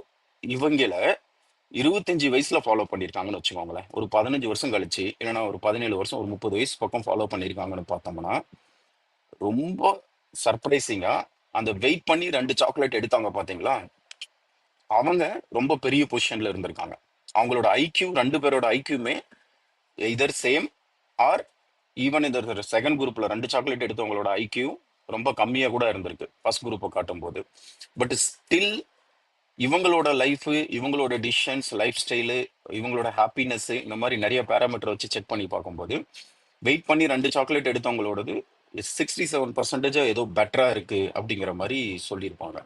இதற்கு காரணம் நம்ம இப்போ ஏற்கனவே பிரெயினை பத்தி படிச்சதுல இருந்து பார்த்தோம்னா அவங்களோட அந்த டிசிஷன் மேக்கிங் கெப்பாசிட்டி, அந்த கண்ட்ரோலிங் அமிக்டலா ஹைஜாக்கிங், அந்த ஒரு டெம்டேஷன் சாக்லேட்டை பார்த்ததுமே இப்பயே சாப்பிட்டுறலாம் அப்படின்னு சொல்லிட்டு அந்த ஒரு டெம்டேஷன் அமிக்டலா சொல்லுவோம்ல எமோஷனல் பிரெயின் கிட்ட. சாக்லேட் ரொம்ப ஸ்வீட்டா இருக்கும், நீ சாப்பிட்டேன்னா ஹாப்பியா ஃபீல் பண்ணுவ, ரொம்ப ப்ளஷரா ஃபீல் பண்ணுவ, எடுத்து சாப்பிட்டுக்கோ அப்படின்னு தான் அந்த இடத்துல அமிக்டலா சொல்லும். ஆனா நியோ கார்டெக்ஸ் வந்து சொல்லணும் சாக்லேட் நல்லதுதான், ஆனா நீ கொஞ்சம் வெயிட் பண்ணி இன்னும் ஒரு 1/2 அன் கழிச்சு எடுத்தனா உனக்கு 2 சாக்லேட் கிடைக்கும், அதுதான் உனக்கு லாங் டைமா நல்லதுன்னு சொல்லியிருக்கும். இந்த மாதிரி ஒரு கான்வர்சேஷன் நடந்ததுல நியோ கார்டெக்ஸ் வின் பண்ணியிருக்கு பாத்தீங்களா. இவங்களோட டிசிஷன் மேக்கிங் கெப்பாசிட்டி ஆல்வேஸ் நல்லா இருந்திருக்கு. ஏன் அவங்களோட லைஃப் நல்லா இருக்குன்னு சொல்லிட்டு அதுக்கப்புறமா அவங்க அது ரொம்ப டீப்பா அனாலிசிஸ் பண்ணதில் அவங்க புரிஞ்சுக்கிட்டது என்னன்னா, இந்த மாதிரி இந்த சாக்லேட்ஸ் இருந்துட்டு சாரி இந்த டிசிஷன்ஸ் அவங்க அந்த அந்த டயத்துல எடுத்த மாதிரியே அவங்களோட எல்லா டிசிஷனுமே லாங் டைமா எது நல்லது, லாங் டைமா எடுத்தோம்னா அவங்களுக்கு என்னென்ன அட்வான்டேஜ்னு யோசிச்சு நிறைய எடுத்ததுனால அவங்களோட ஸ்டாக் இருந்துட்டு சாரி அவங்களோட அஹ், அவங்களோட லைஃப் ஸ்டைலு, அவங்களோட லைஃப் ரொம்ப பெட்டரா இருந்திருக்கு அப்படிங்கிற மாதிரி சொல்லியிருப்பாங்க. இது அப்படிங்கிற மாதிரி சொல்லியிருப்பாங்கல்ல, அப்படிங்கிற மாதிரி நடந்திருக்கு. ஏன்னா இதுவும் நடந்த ஒரு கதை. ஸோ இப்போ இருந்துட்டு ஒரு ஐடியா கிடைச்சிருக்கும் எமோஷனல் இன்டெலிஜென்ஸ்னா என்ன அப்படின்னு சொல்லிட்டு. ஸோ ஒரே ஒரு விஷயம் நான் உங்களுக்கு எல்லாருக்குமே மறுபடியும் சொல்லணும்னு நினைக்கிற விஷயம் என்னன்னா, எமோஷனல் இன்டெலிஜென்ட் அப்படிங்கிறது ஈஸியா டெவலப் பண்ணக்கூடிய ஒரு விஷயம் தான். பட் இதுக்கு நிறைய எஃபர்ட் வேணும், நிறைய பேஷன்ஸ் வேணும், அந்த நெவர் கிவ் அப் ஆட்டிடியூட் வேணும். ஏன்னா பிரெயின் இருந்துட்டு இந்த எமோஷனல் பிரெயினுங்கிறது எப்படி உருவாச்சுன்னா, நம்ம இருந்துட்டு குரங்குல இருந்து மனுஷங்க வரும்போது அப்பதான் எமோஷனல் பிரெயின் ஆரம்பிச்சிருக்கும். பட் அப்ப இருந்துட்டு என்ன இருக்கும்னா அந்த எமோஷனல் பிரெயின் இருந்துட்டு எல்லாத்துக்குமே ஆசைப்பட்டிருக்கும், எல்லாத்துக்குமே கோவப்பட்டிருக்கும், எல்லாத்துக்குமே அழுது இருக்கும்.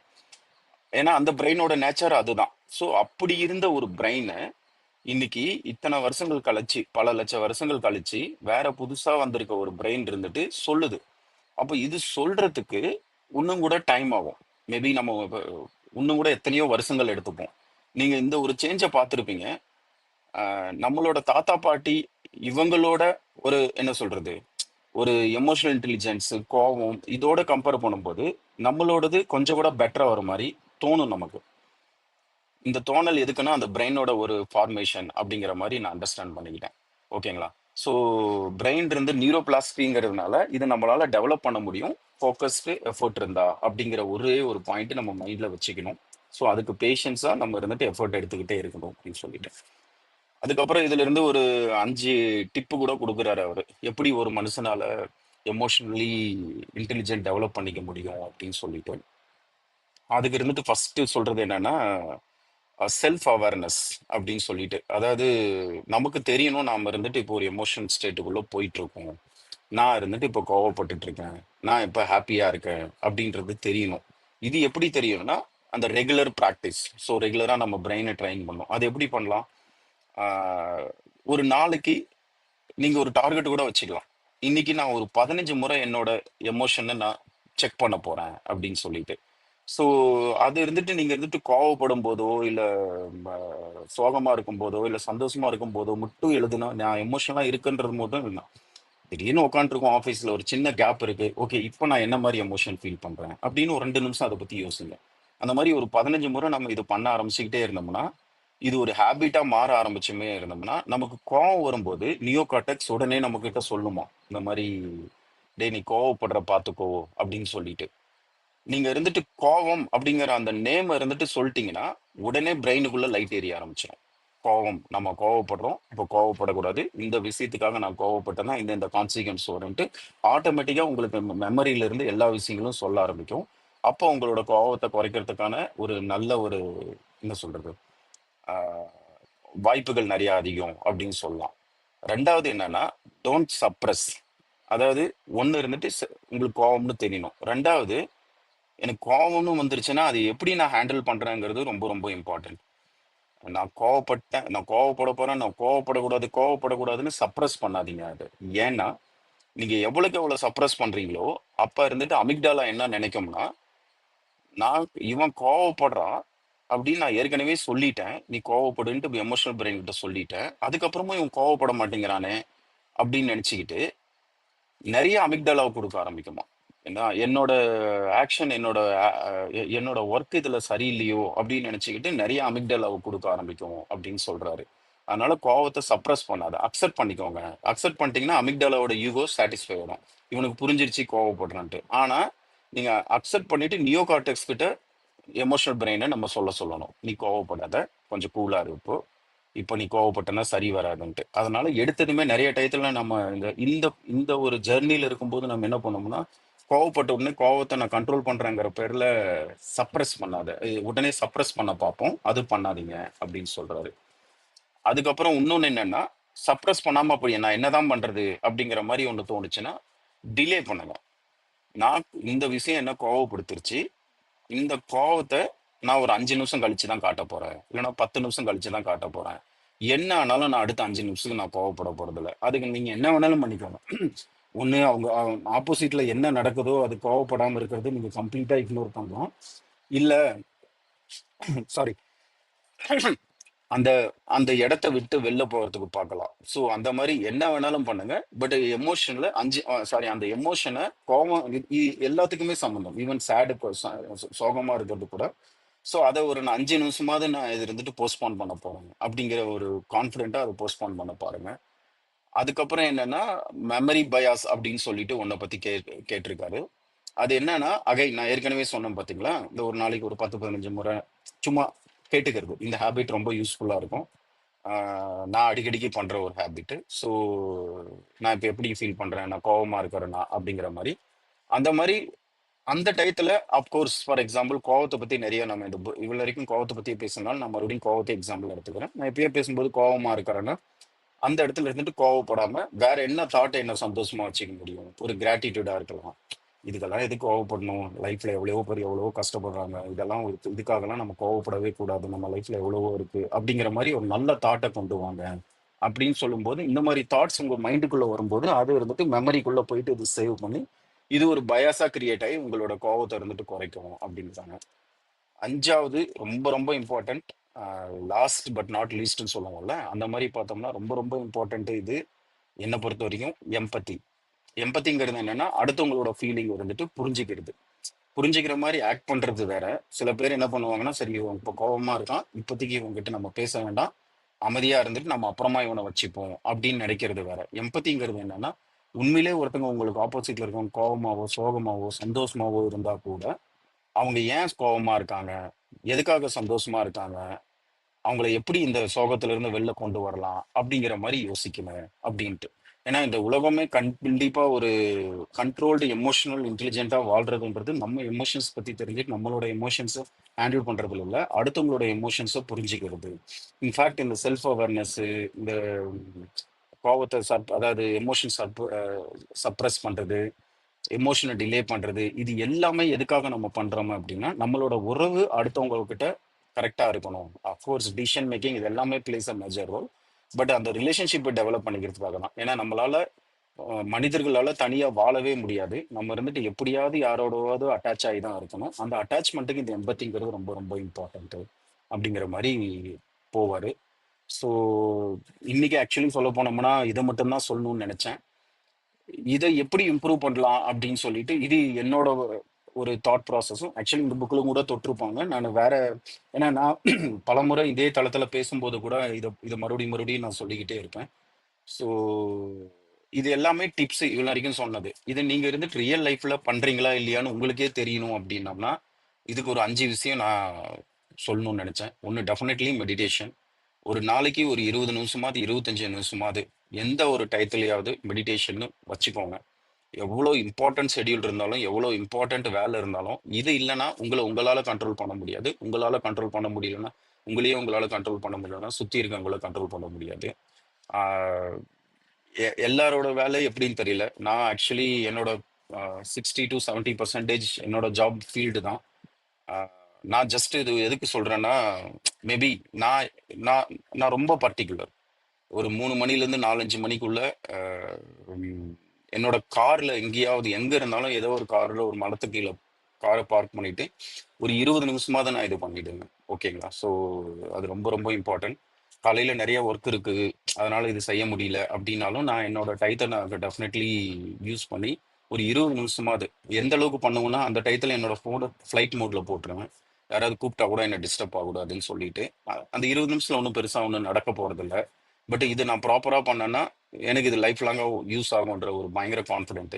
ஸோ மைண்ட்ஃபுல்னஸ்ங்கிறது நம்ம எல்லாருக்கும் ஏற்கனவே பேசணும். நான் இந்த மாதிரி இப்போ நான் என்ன ஃபீலிங்கில் இருக்கேன்னு நீங்கள் ஒரு நாளைக்கு ஒரு 15 முறை யோசிக்க ஆரம்பிச்சிட்டிங்கனாலே ஒரு 2-3 மாசத்துல நீங்கள் ஓரளவுக்கு மைண்ட்ஃபுல்லான ஒரு லைஃப் தான் வாழுவீங்க.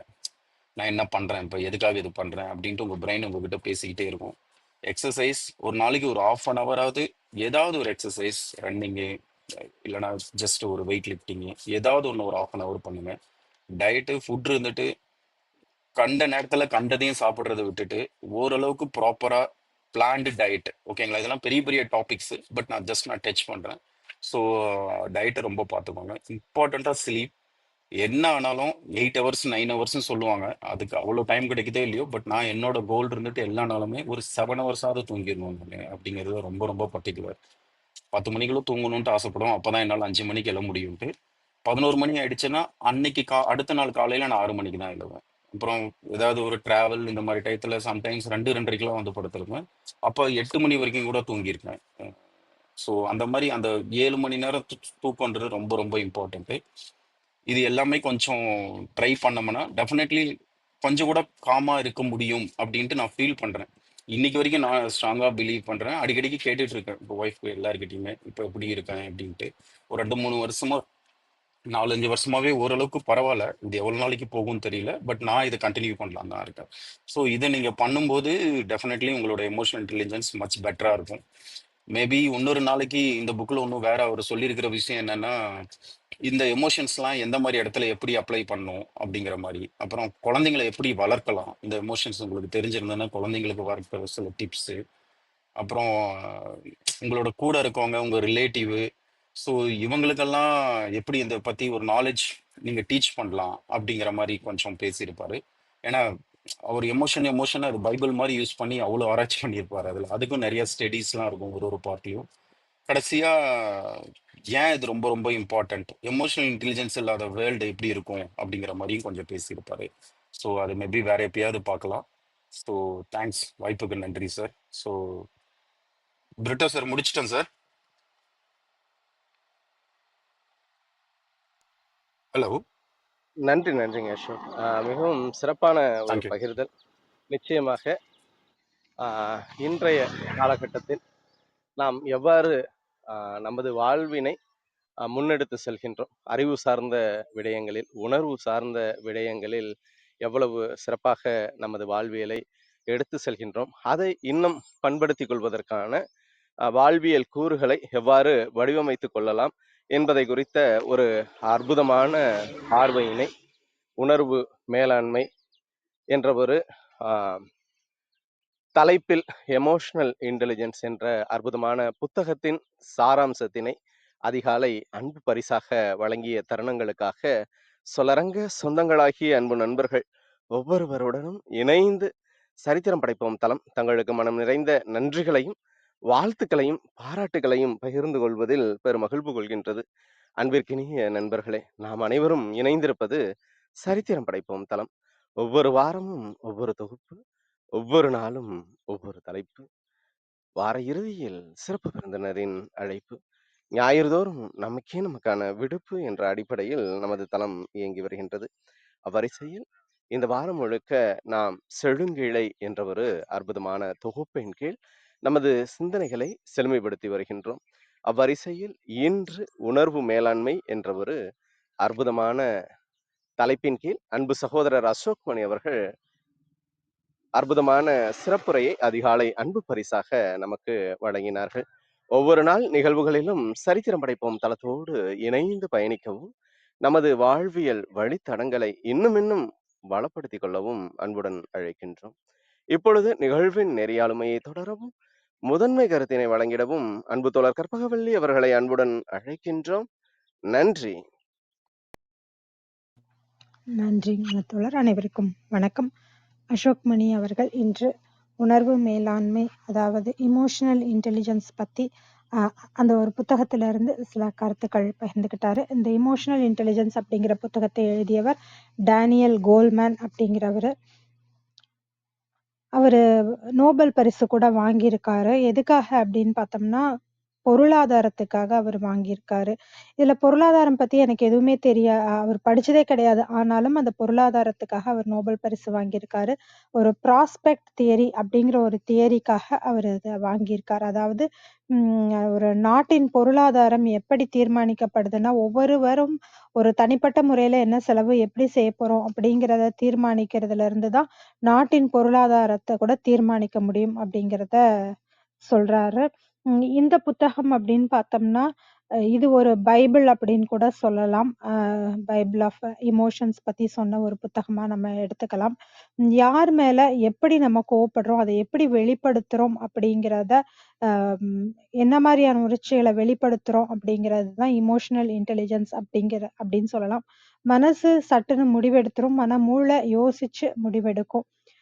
இமோஷன் அப்படின்னா நம்ம உடனே நம்ம என்ன ஒரு உணர்ச்சி நம்ம வருது அப்படின்னாக்க, அதுக்கு எப்படி நம்ம உடனடியாக ஒரு எதிர்வினை ஆற்றுறோம் அப்படிங்கிறது தான் முக்கியம். அந்த எதிர்வினை அப்படிங்கிறது எவ்வளவு நேரத்துக்குள்ள வருது அப்படிங்கிறது, உடனே வரும் எதிர்வினைங்கிறது. அந்த உடனேங்கிறது ஒரு சிலருக்கு 1 நொடியா இருக்கலாம், ஒரு சிலருக்கு 5 நிமிஷமா இருக்கலாம்.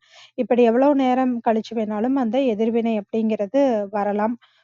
லிம் லிம்பிக் சிஸ்டம் அப்படிங்கிறது ஒரு எமோஷனல் பிரெயின் அப்படின்னு சொல்றாங்க.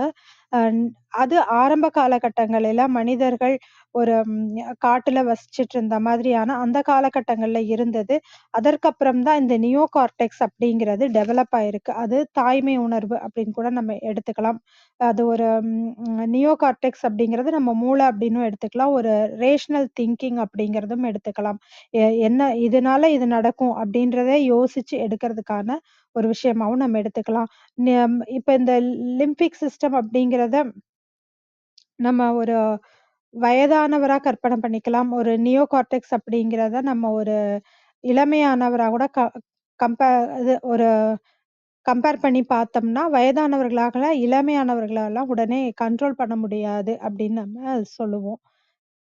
அமிக்டாலா அப்படிங்கிறது ஒரு நம்ம மூளை ஒரு பகுதி அப்படின்னு சொன்னோம்னா, அது பார்த்தோம்னா, அதோட வேலை என்னன்னா, மூளைக்கு இது நல்லது. ஒரு பொருள பார்க்கிறோம் அப்படின்னா, ஒரு விஷயத்த பார்க்கிறோம்னா, மூளைக்கு இது நல்லது. இல்ல இது ஆபத்து இல்லை. இல்ல இது ஆபத்து அப்படிங்கிறத சொல்லும். எமோஷனல் பிரெயின் அப்படிங்கிறது முடிவு எடுக்கும். என்ன செய்யணும் அப்படிங்கிறத. சில சமயங்கள்ல இந்த அமிக்டாலாவ நம்ம கேட்காம முடிவெடுத்துருவோம். அப்படி கேட்காம முடிவெடுக்கும்போது தான் அது எமோஷனல் ஹைஜாக்கிங் அப்படின்னு நம்ம சொல்லுவோம். அதாவது எ ஒரு செகண்ட் கூட யோசிக்காம முடிவு பண்ணிட்டாங்கன்னு. அதுக்கு உதாரணம் சொல்லப்போனா, ஒரு பொண்ணு அந்த சின்ன பொண்ணு அது ஸ்கூல்ல இருந்து லீவ் விட்டதுனால வீட்டுக்கு வருது. வீட்ல வந்து அம்மா, அப்பாவ சர்ப்ரைஸ் பண்ணலான்னு சொல்லி உள்ள வந்து ஒளிஞ்சுக்கும்போது, அவங்க அப்பா உள்ள வராரு. யாரோ வீட்ல இருக்காங்க. நமக்கு ஆபத்துன்னு யோசிக்கிறாரு. உடனே சுட்டுர்றாரு அந்த குழந்தைய பார்த்த உடனே. அப்படின்னா, பார்த்த உடனே அவருக்கு அந்த ஒரு ஒரு செகண்ட்ல அது தெரியாது. ஏன்னா, ஏற்கனவே அந்த மூளை அந்த ஒரு ஆர்டர குடுத்துருச்சு. நமக்கு ஆபத்து இருக்கு. நீங்க சுட்டுடுங்கன்ட்டு. அந்த மாதிரி நடக்கிறது தான் எமோஷனல் ஹைஜாக் அப்படிங்கிறது. இதெல்லாம் நம்மளோட எமோஷனல் மெமரி இதெல்லாமே நம்மளோட பதிஞ்சிருக்கும். நினைவுகள்ல பதிஞ்சிருக்கும். இந்த விஷயத்துக்கு நம்ம இப்படி எதிர்வினை ஆற்றணும் அப்படிங்கிறது எல்லாமே பதிஞ்சிருக்கும். அதனால தான் குழந்தை வளர்ப்பு கூட ரொம்ப முக்கியம் அப்படின்னு சொல்றோம். குழந்தைகள நம்ம என்ன சொல்லி வளர்க்கிறோமோ, அந்த நியோ கார்டெக்ஸ் அப்படிங்கிறது அம்மா சொல்லிக் கொடுத்து வளர்க்க வேண்டிய ஒரு விஷயம். இத இத செஞ்சா இந்த மாதிரியான விளைவுகள் வரும் அப்படின்னு சொல்லி சொல்றாங்க. சொல்லிக் குடுக்கணும். நியூரோபிளாஸ்டிசிட்டி மூலமா இத டெவலப் பண்ணிக்கலாம் அப்படின்னா கூட, அதற்கு நம்ம ரொம்ப பொறுமையாக இருக்கணும். அத பொறுமையாக கத்துக்கிட்டு நம்ம அந்த ஒரு ப பயிற்சியோட நம்ம அத செய்யணும். இப்போ அமிக்டாலா கண்ட்ரோல் பண்ணாம, அந்த எமோஷனல் இத கேட்டு செய்யாமல் எமோஷனல் ஹைஜாக் அதிகமாகி, ஒரு நொடியில நம்ம எடுக்கிற அவசர முடிவுகள்லாம் கம்மியாக ஆகும்போது, அததான் நம்ம எமோஷனல் இன்டெலிஜென்ஸ் அப்படின்னு நம்ம சொல்றோம். இக்யூ எமோஷனல் கோஷன்ட் அப்படின்னு சொல்றோம். இன்டெலிஜென்ட் கோஷன்ட் 2 சொல்லுவோம். ஐக்யூ, இக்யூ சொல்லுவோம். ஐக்யூங்கிறவங்க அவங்க கத்துக்கிட்ட விஷயங்கள் அதிகமாக இருக்கும். எமோஷனல் கோஷன்ட் இருக்கவங்க அந்த உணர்ச்சி அது மேலாண்மையில அதிகமாக இருப்பாங்க அப்படின்னு நம்ம சொல்லலாம். இப்ப எமோஷனல் கோஷன்ட் இருக்கவங்க தான் இக்யூ அதிகமாக இருப்பவர்கள் வாழ்க்கையில ஒரு பெரிய பெரிய இடங்களுக்கு போறாங்க. ஐக்யூ இருக்கவங்கள காட்டிலும் இக்யூ இருக்கவங்க பெரிய பெரிய இடங்களுக்கு போவாங்க. அது ஒரு ஆராய்ச்சியும் பத்தியும் பகிர்ந்துக்கிட்டாரு. ஒரு குழந்தைங்களுக்கு சாக்லேட் குடுக்குறாங்க. குடுக்கும்போது அவங்க ஒரு டாஸ்க் இருக்கு. இப்ப எடுத்துக்கிட்டீன்னா ஒரு ஒரு சாக்லேட் உனக்கு. இல்ல கொஞ்சம் இந்த ஒரு வேலைய நீ செஞ்சுட்டு அதுக்கப்புறமா சாக்லேட் எடுத்துக்கலாம்னா, 2 சாக்லேட் இந்த மாதிரி சொல்லுவாங்க. அப்ப ஒரு வேலைய முடிச்சுட்டு காத்திருந்து நம்ம நெறைய பெற்றுக்கொள்ளணும் அப்படிங்கிற எண்ணம் இருக்கவங்க, வாழ்க்கையில அதுக்கப்புறம் 25 வருடங்கள் கழித்து அந்த ஒரு ஆராய்ச்சியின் முடிவுல பார்க்கும்போது, அவங்க ஒரு நல்ல பொசிஷன்ல இருந்தாங்க. அவங்களோட ஐக்யூ கம்மியாக இருந்தாலும், ஆனா அந்த குழந்தைங்களோட ஈக்யூ ரொம்ப அதிகமா இருந்ததுனால, அவங்க வாழ்க்கையில நல்ல முன்னேற்றம் அடைஞ்சாங்க. அப்ப இத பொறுமையாக பிராக்டிஸ் பண்ணி தான் நம்ம இத அதிகரிச்சுக்கணும். அப்ப இதெல்லாம் நம்ம எப்படி செய்ய முடியும் அப்படின்னா, சில பயிற்சிகள் அப்படின்னா, அதுல ஒண்ணு செல்ஃப் அவேர்னஸ் அப்படிங்கிறது. நான் இப்போ கோபமாக இருக்கேனா? இல்ல மகிழ்ச்சியா இருக்கேனா?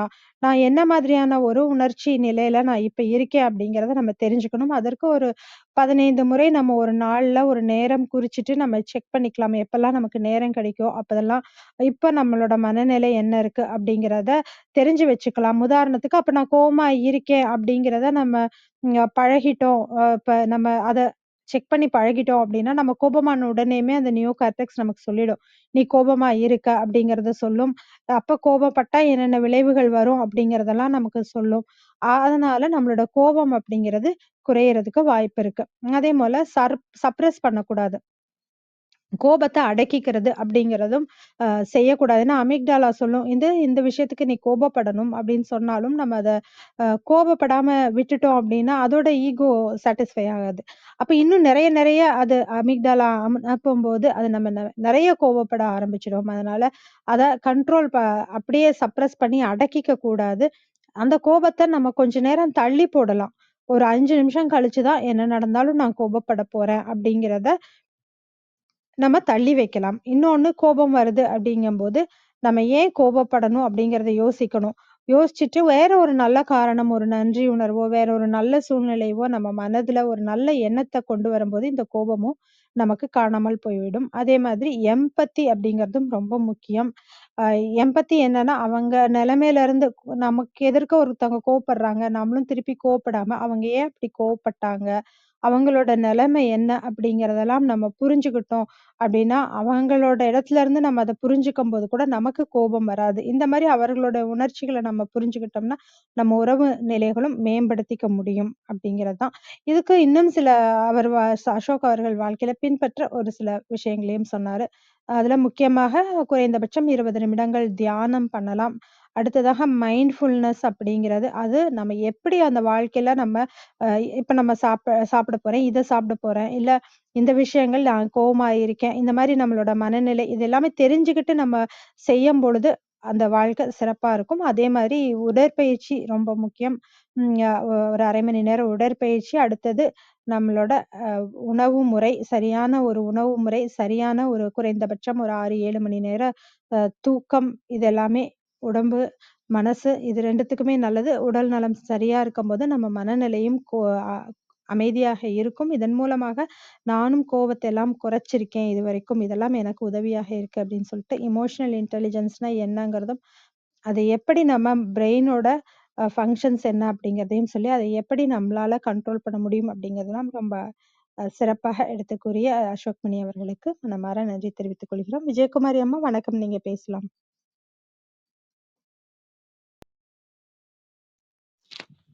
நன்றிகள் அம்மா. வாழ்க வையகம், வாழ்க வையகம், வாழ்க வளமுடன். உருவாழ்க, உருவே துணை.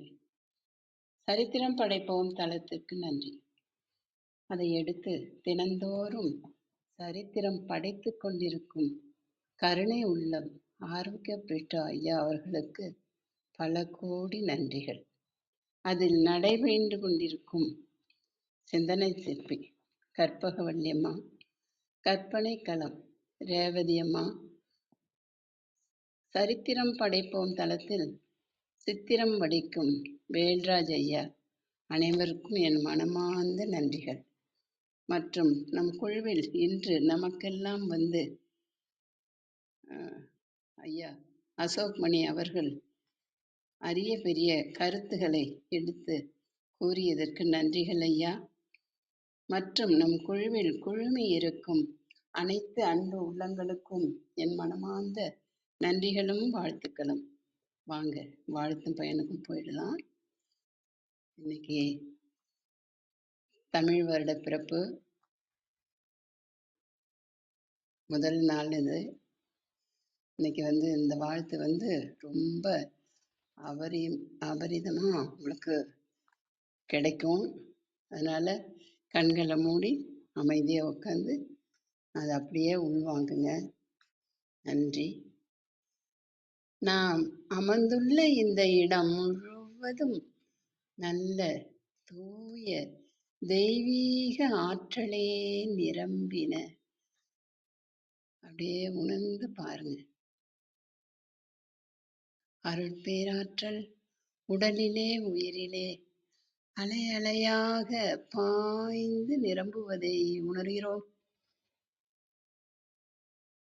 அன்னைக்கு வணக்கம், தந்தைக்கு வணக்கம், அருள்நிறை ஆசான் வேதாத்திரி மகரிஷி அவர்களுக்கு வணக்கம். குரு வாழ்க, குருவே துணை. அருட்பேராற்றல் இரவும் பகலும் எல்லா நேரங்களிலும் எல்லா இடங்களிலும் எல்லா தொழில்களிலும் உறுதுணையாகவும் பாதுகாப்பாகவும் வழிநடத்தியாகவும் அமையுமாக. வாழ்க வளமுடன், வாழ்க வளமுடன், வாழ்க வளமுடன். அருட்பேராற்றல் கருணையினால் இங்குள்ள அனைவரும் நல்ல உடல் நலம், நீள ஆயுள், நிறை செல்வம், உயர் புகழ், மெய்ஞானம் பெற்று சிறந்தோங்கி வாழ எல்லாம் வல்ல இறைநிலையோடு இணைந்து வாழ்த்தி மகிழ்கின்றேன். வாழ்க வளமுடன், வாழ்க வளமுடன், வாழ்க வளமுடன். இறை பேராற்றலே பக்கத்துணையாகவும் பக்கபலமாகவும் இருந்து வழி நடத்துவாராக. எல்லாரும் அப்படியே உணர்ந்து பார்த்துருப்பீங்கன்னு நினைக்கிறேன். எல்லாரும் சித்திரக்கனி பார்த்துருப்பீங்க. பார்த்துட்டீங்களா? பார்க்கலன்னா போயிட்டு பாருங்க. இன்னைக்கு ரொம்ப அருமையான நாள். இன்னைக்கு அதை எல்லாரும் உணர்ந்து போற்றி புகழ்ந்து கொண்டாடுவோம். நன்றி ஐயா. இன்னைக்கு அசோக்மணி அவங்க நிறைய கருத்து அவங்க வரும்பொழுதுல நிறைய பெரிய கருத்தாக தான் இருக்கும். நிறைய இங்கிலீஷ் வார்த்தை யூஸ் பண்ணுவாங்க. அதை ஒவ்வொன்று எனக்கு புரியாது, இருந்தாலும் புரிஞ்சுக்குவேன். அப்படி அவங்க சொன்னது, நாம் எப்படியெல்லாம் சிந்தித்து செயல்பட வேண்டும், தீர்மானித்து அதன்படி நடக்க வேண்டும் அப்படின்னு சொல்லி கொடுத்தாங்க. அப்புறம் வாழ்க்கையில் ஒரு 25 நிமிஷம் தியானம் பண்ணணும் அப்படின்னு அவங்க செய்த தியானத்தை எல்லாருக்கும் சொல்லி கொடுத்தாங்க. அது ரொம்ப அருமையாக இருந்தது. நீங்களும் அதை ஒரு 1/2 மணி நேரம் இல்லாட்டி ஒரு 20 நிமிஷம் ஐயா சொன்ன மாதிரி எங்க இருந்தாலும். ஆனா ஒரே நேரத்துல. இப்ப காலையில 5:30 மணிக்கு செய்றீங்கன்னா, அதே 5:30 மணிக்கு மறுநாளும் உட்காரணும். 5:30 மணிக்கு உட்கார்ந்து செய்தா ரொம்ப அருமையா இருக்கும். 5:30 மணிலேருந்து 6 மணி வரலையும். அந்த மாரி செய்து பாருங்க. அப்படியே பழக பழக அந்த இணைந்து நிக்கிறத வந்து நாள் நாள் ஆக ஆக உணருவீங்க. அந்த தியானம் உங்களுக்கு கிடைச்சிட்டுன்னா, ஐயா அசோக் பண்ணி சொன்ன மாதிரி வாழ்க்கையில நிறைய லட்சியங்கள அடையலாம். இது எல்லாரும் உணர்ந்து சொல்லும் பொழுது, நீங்களும் செய்து வந்தீங்க அப்படின்னா, அ நல்லா இருக்கும். நம்ம எல்லாருமே செய்வோம் அப்படின்னு கேட்டுக்கிறேன். அப்படி இல்லைன்னா, ஒரு 5 நிமிஷம் உட்காருங்க. அப்படி 5 நிமிஷம் உட்கார்ந்தீங்கன்னா, அதே அப்படி 10 நிமிஷம், 20 நிமிஷம் அப்படியே நம்மள கூட்டிட்டு போயிடும். அப்படியே அந்த அமைதி நிலை நமக்கு கிடைச்சிருச்சுன்னா, வாழ்க்கையில வேற எதுவுமே வேண்டாங்க. அப்படி ஒரு நிலை வந்துரும். எது நல்லது, எது கெட்டது அப்படின்னு புரிஞ்சு நம்ம நடந்துக்கலாம். அடுத்தவங்க செய்தாலும் அவங்களுக்கு நம்ம சொல்லிக் குடுக்கலாம் நல்லத. இப்படிலாம் பெரிய அந்த தியானத்தினால நெறைய இருக்குது. நான் ஒவ்வொரு நாளும் அதான் சொல்லிட்டு இருக்குது. நான் தியானம் பண்ணிட்டு தான் வந்து உங்கள டெய்லி வாழ்த்திட்டு இருக்கேன். அது நீங்கலாம் எப்படி எடுத்துக்கிறீங்கன்னு தெரியல. ஆனா என்னுடைய கருத்து என்னன்னா, அப்படியே எல்லாம் அப்படியே நான் சொல்றதெல்லாம் உங்களுக்கு வந்து நடக்கணும் அப்படின்னு அந்த அந்த ஒரு பெரிய எதிர்பார்ப்போட தான் நான் வாழ்த்திட்டு இருக்கேன். நான் வாழ்த்தல. மகரிஷி அவங்க தான் எனக்குள்ள இருந்து என்ன கருவியா தான் வச்சிருக்காங்க. அவங்க தான் உங்கள வாழ்த்துறாங்க. என்ன நினைக்காதீங்க. மகரிஷியே வந்து நம்மள வாழ்த்துறாங்க அப்படின்னு நினைச்சு நீங்க உட்காரும் பொழுது ரொம்ப அருமையா அந்த தவம் உங்களுக்கு கிடைக்கும். அதுதான் வாழ்க்கையில நமக்கு வேணும். அத கொஞ்சம் செய்து பாருங்க. அப்புறம் ஐயா சொன்னாங்க உடற்பயிற்சி. இந்த மன்றத்துல வந்து ஒரு 1/2 மணி நேரம் தான் அந்த பயிற்சி. உடற்பயிற்சி. எல்லா நம்ம உடல் உறுப்புக்கு எல்லாத்துக்குமே நல்லது. அதையும் செய்யலாம். அப்புறம் உணவு. நைட்ல வந்து நம்ம அரை வயிறு உணவு சாப்பிட்டா போதும். அ 7 மணி நேரம் தூக்கம். அந்த 7 மணி நேரம் தூங்கி எழுந்துட்டோம்னா, மறுநாள் காலையில ரொம்ப அமைதியா, ரொம்ப ஆனந்தமா இருக்கும். எழுந்திருக்கும் பொழுதே. அப்புறம் குழந்தைங்கள வந்து எப்படி வளர்க்கணும் அப்படின்னு தெரிஞ்சு, கத்துக்கிட்டு நம்ம வளர்க்கணும். பெற்றோர் வந்து குழந்தைகளுக்கு நிறைய எடுத்து சொல்லணும் அப்படின்னு சொன்னீங்க ஐயா. வாழ்க்கைக்கு இது எல்லாமே அவசியம். தாய் தான் வந்து பிள்ளைகளுக்கு கூடவே இருந்து சொல்லிக் குடுக்கணும். நெறைய குழந்தைங்க வந்து அ தவறா நடக்கிறத பார்த்தா சங்கடமா இருக்கும். நான் அவங்கள வாழ்த்திருவேன். ஒண்ணும் சொல்ல மாட்டேன். மனசுக்குள்ள அவங்கள நெனச்சு வாழ்த்திருவேன். அதுதான் நான் செய்துட்டு இருக்கிறது. நான் செய்யல. மகரிஷி வந்து என் மூலியமா அவங்கள வாழ்த்துறாங்க. எல்லாமே அருமையா இருந்ததுங்க ஐயா. இந்த சாக்லேட்டு குடுத்து செய்த ஆராய்ச்சி ரொம்ப அருமைங்க ஐயா. அவசியம் நம்மளும் அந்த மாரி நடக்கணும். இப்ப தளத்துல வந்து எல்லாரும் சொல்றாங்க அப்படின்னா, அத எடுத்து நம்மளும் நம்ம வாழ்க்கையில வந்து அப்ளை பண்ணி நடந்து காமிக்கணும். குழந்தைங்கள நல்ல விதமா வளர்க்கணும். அதுதான் என்னோட ஆசையும். மீதி எல்லாம் கற்பவள்ளி நெறைய சொல்லிட்டாங்க. இன்னும் ஒண்ணும் சொல்றதுக்கு எனக்கு தெரியல. ஐயா அவங்களும் அவங்க குடும்பம், குழந்தைகள் நல்ல உடல்நலம், நீள் ஆயுள், நிறை செல்வம், உயர் புகழ், மெஞ்ஞானம் பெற்று சிறந்தோங்கி வாழ வேண்டும். வாழ்க வளமுடன். வாழ்க வளமுடன். வாழ்க வளமுடன். இறையாற்றலே உங்களுக்கு பக்கத்துணையாவும் பக்கபலமாவும் இருந்து வழி நடத்துவார். நன்றிகள் ஐயா. நன்றிகள் அம்மா. உங்கள் அன்பான வாழ்த்துக்கும் கருத்துக்களுக்கும் நன்றிங்கம்மா. விஜயாலயன் ஐயா வணக்கம், நீங்க பேசலாம்.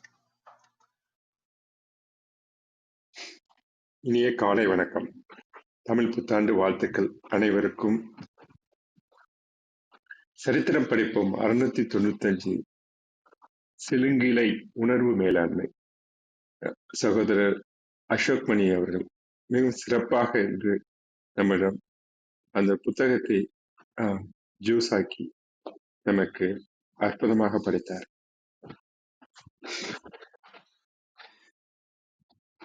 அதை பற்றி சகோதரி கற்பவள்ளி மிகவும் அருமையாக அதை தொகுத்துரைத்து நமது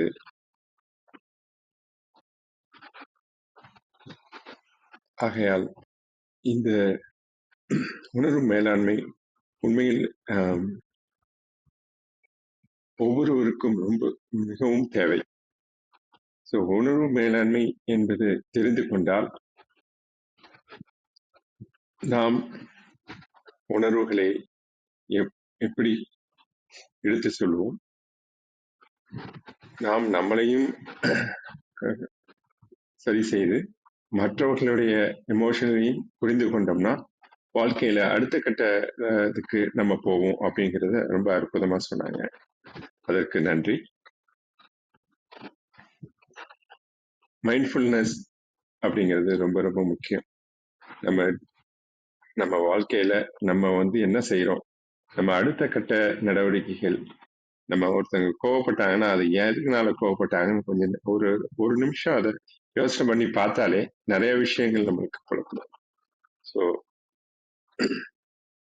அவரு சகோதரர் மென்மேலும் நமக்கு நிறைய விஷயங்களை கொடுக்கணும்னு வேண்டிக்கிறேன். ஸோ இன்னைக்கு அற்புதமான நாள். அனைவரும் கலந்து கொண்டது. இதே போல மற்றவங்க பேசட்டும். சரித்திரம் படிப்போம் சகோதரர் ஆரோக்கிய பெற்றோர் அவர்கள் சிறப்பாக அற்புதமான மக்களையும் நமக்கு கொண்டு வந்து அவங்க மூலமா நிறைய விஷயங்கள் நம்மளுக்கு படிச்சிட்டு இருக்காரு. அதற்கு ஒரு நன்றி சொல்லிக்கிறேன். ஸோ மென்மேலும் வாழ்க வளமுடன். நமது குழுவில் உள்ள அனைத்து சகோதரி கற்பகவள்ளி, ரேவதி, வேல் பிரதர் அனைவருக்கும் நன்றி. சரவணன் கண்ணா வந்திருக்காங்க, சகோதரி ஜோதி வந்திருக்காங்க. ரொம்ப மகிழ்ச்சி.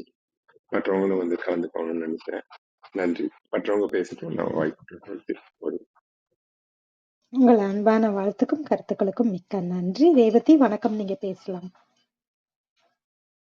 வணக்கம் வள்ளி, வணக்கம் அனைவருக்கும்.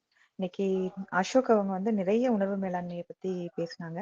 அதுல அந்த சொன்ன கதையாகட்டும், சில சமயங்கள்ல நம்ம அந்த முடிவை நம்ம தான் எடுத்தோமா அப்படிங்கிற மாதிரிதான் நிறைய விஷயங்கள் திடீர்னு எடுக்கிற முடிவுகள் இருக்கும்.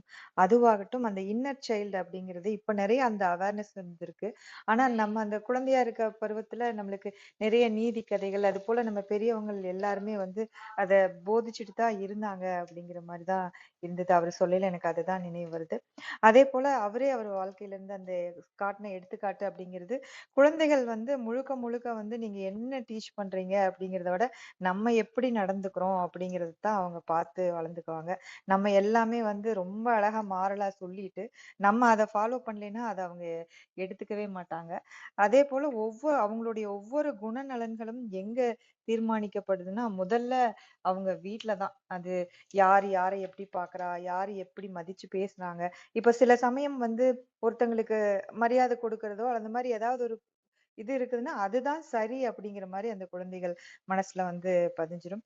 அந்த உணர்வு அப்படிங்கறது அது என்னன்னா அதை மாத்துறது ரொம்ப சிரமம். ஆனா அசோக் அவங்க சொன்னாங்க அதை கொஞ்ச நாள் கழிச்சு மாத்திக்கலாம் அப்படின்னு மாத்த முடியும்னாங்க. ஆனா அந்த ப்ராசஸ் அப்படிங்கிறதுக்கும் நிறைய விஷயங்கள் சொன்னாங்க. அதுக்கப்புறம் உடற்பயிற்சி தியானத்தை பத்தி ரொம்ப அழகான எடுத்துக்காட்டுகளோட சொன்னாங்க. ஏன்னா நம்ம இப்ப இருக்க காலத்துல தியானம் செய்யணும்னா எங்க டைம் இருக்கு அப்படிங்கிற மாதிரிதான் சொல்றாங்க.